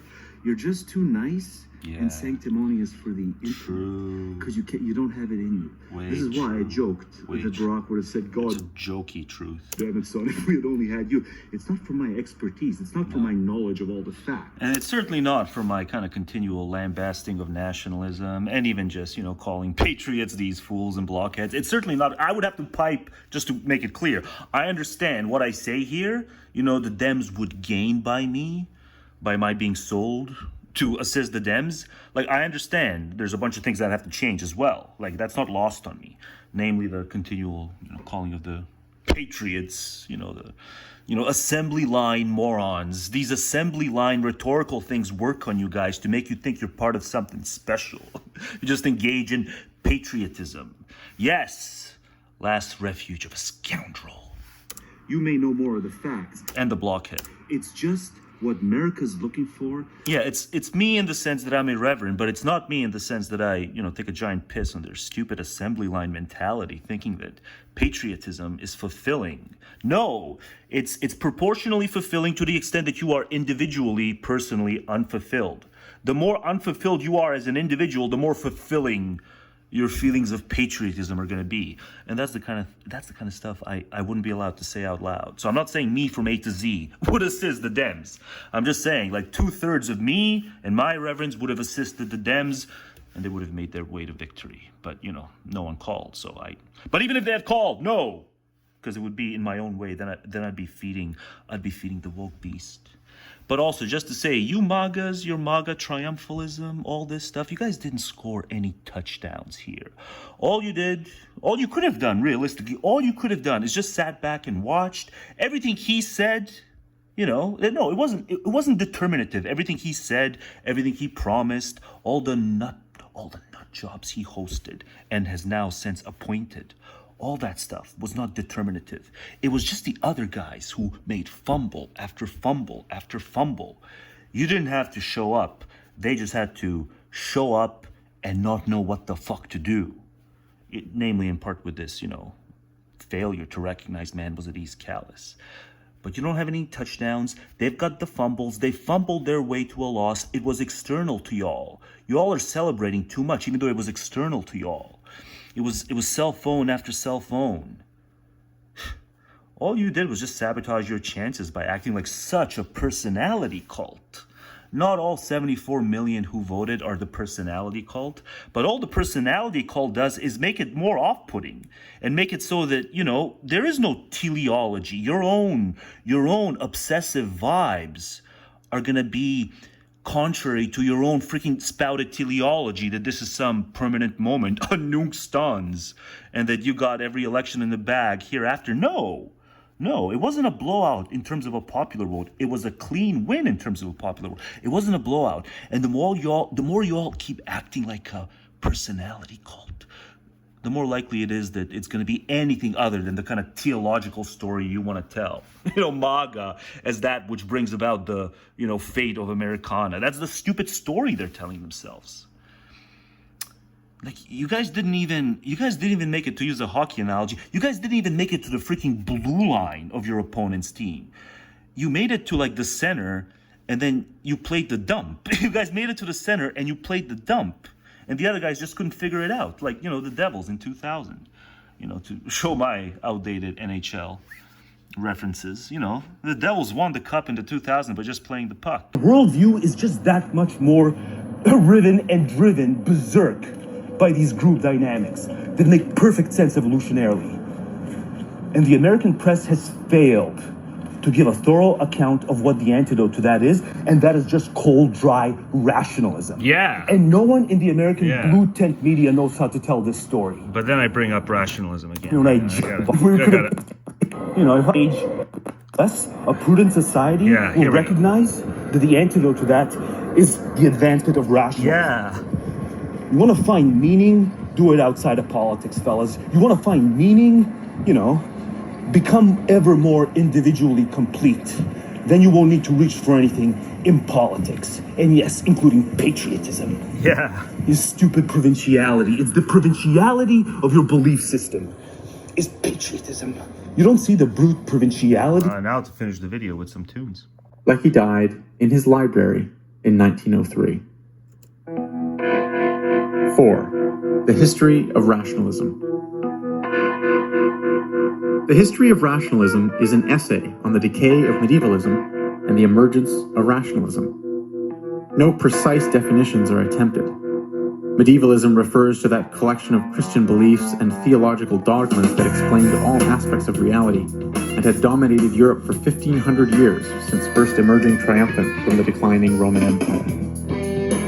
As for rationalism, Lecky explains,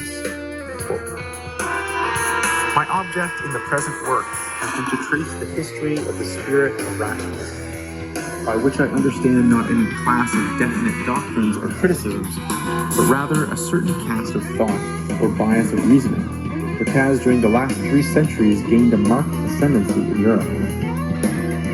Rationalism leads men to subordinate dogmatic theology to the dictates of reason and conscience. It predisposes men to attribute all kinds of phenomena to natural rather than miraculous causes. It diminishes the influence of fear as the motive of duty and establishes the supremacy of conscience. Most remarkable of all is the decay of persecution, i.e. witches and heretics are no longer being slaughtered." He notes as a general axiom that, quote, "the number of persons who have a rational bias for their belief is probably infinitesimal." He underlined his sentence and wrote, "Ja, enlarged."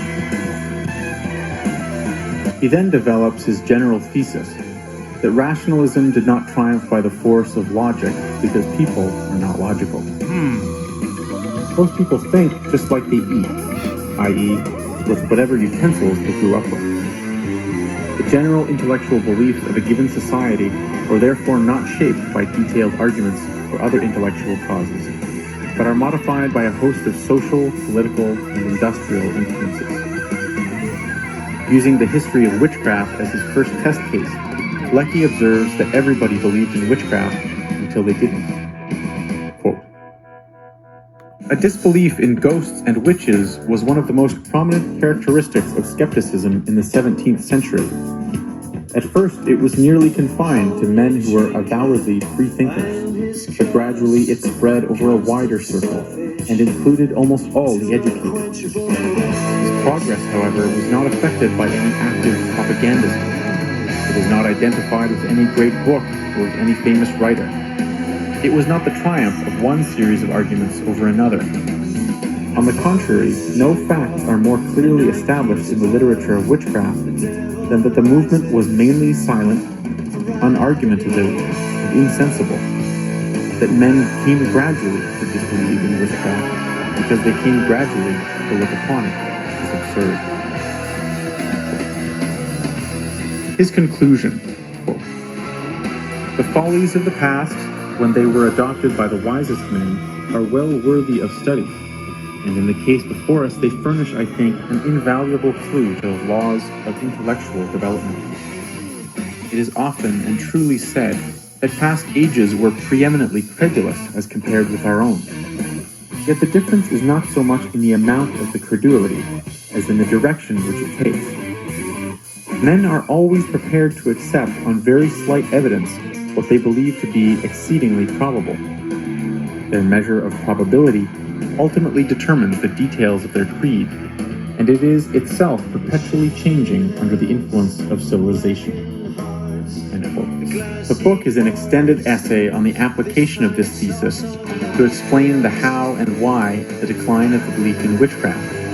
the decline in the belief of miracles, and the decline of religious persecutions, and the social, political, and industrial influences that created the decline.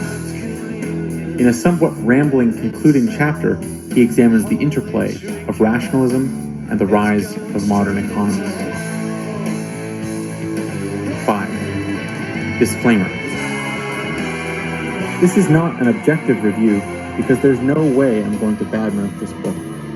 I have heard haters say, "It's too long." I consider this a bonus since every page contains something interesting. It's written in that dense 19th century prose. Oh, granted, it was written. Oh, hell yeah! Prose, baby! 19th century prose! Which translates, it's really come along. Shut up. Shut up. Oh, 19th century prose.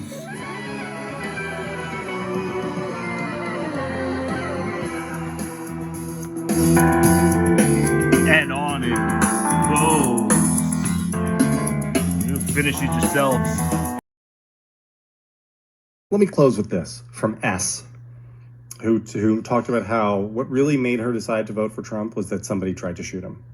When he got shot, actually, it told me that someone really didn't want him to be in place. And usually when someone's trying to keep someone away that bad, that means they're possibly going to be that good. This is... Good luck, America.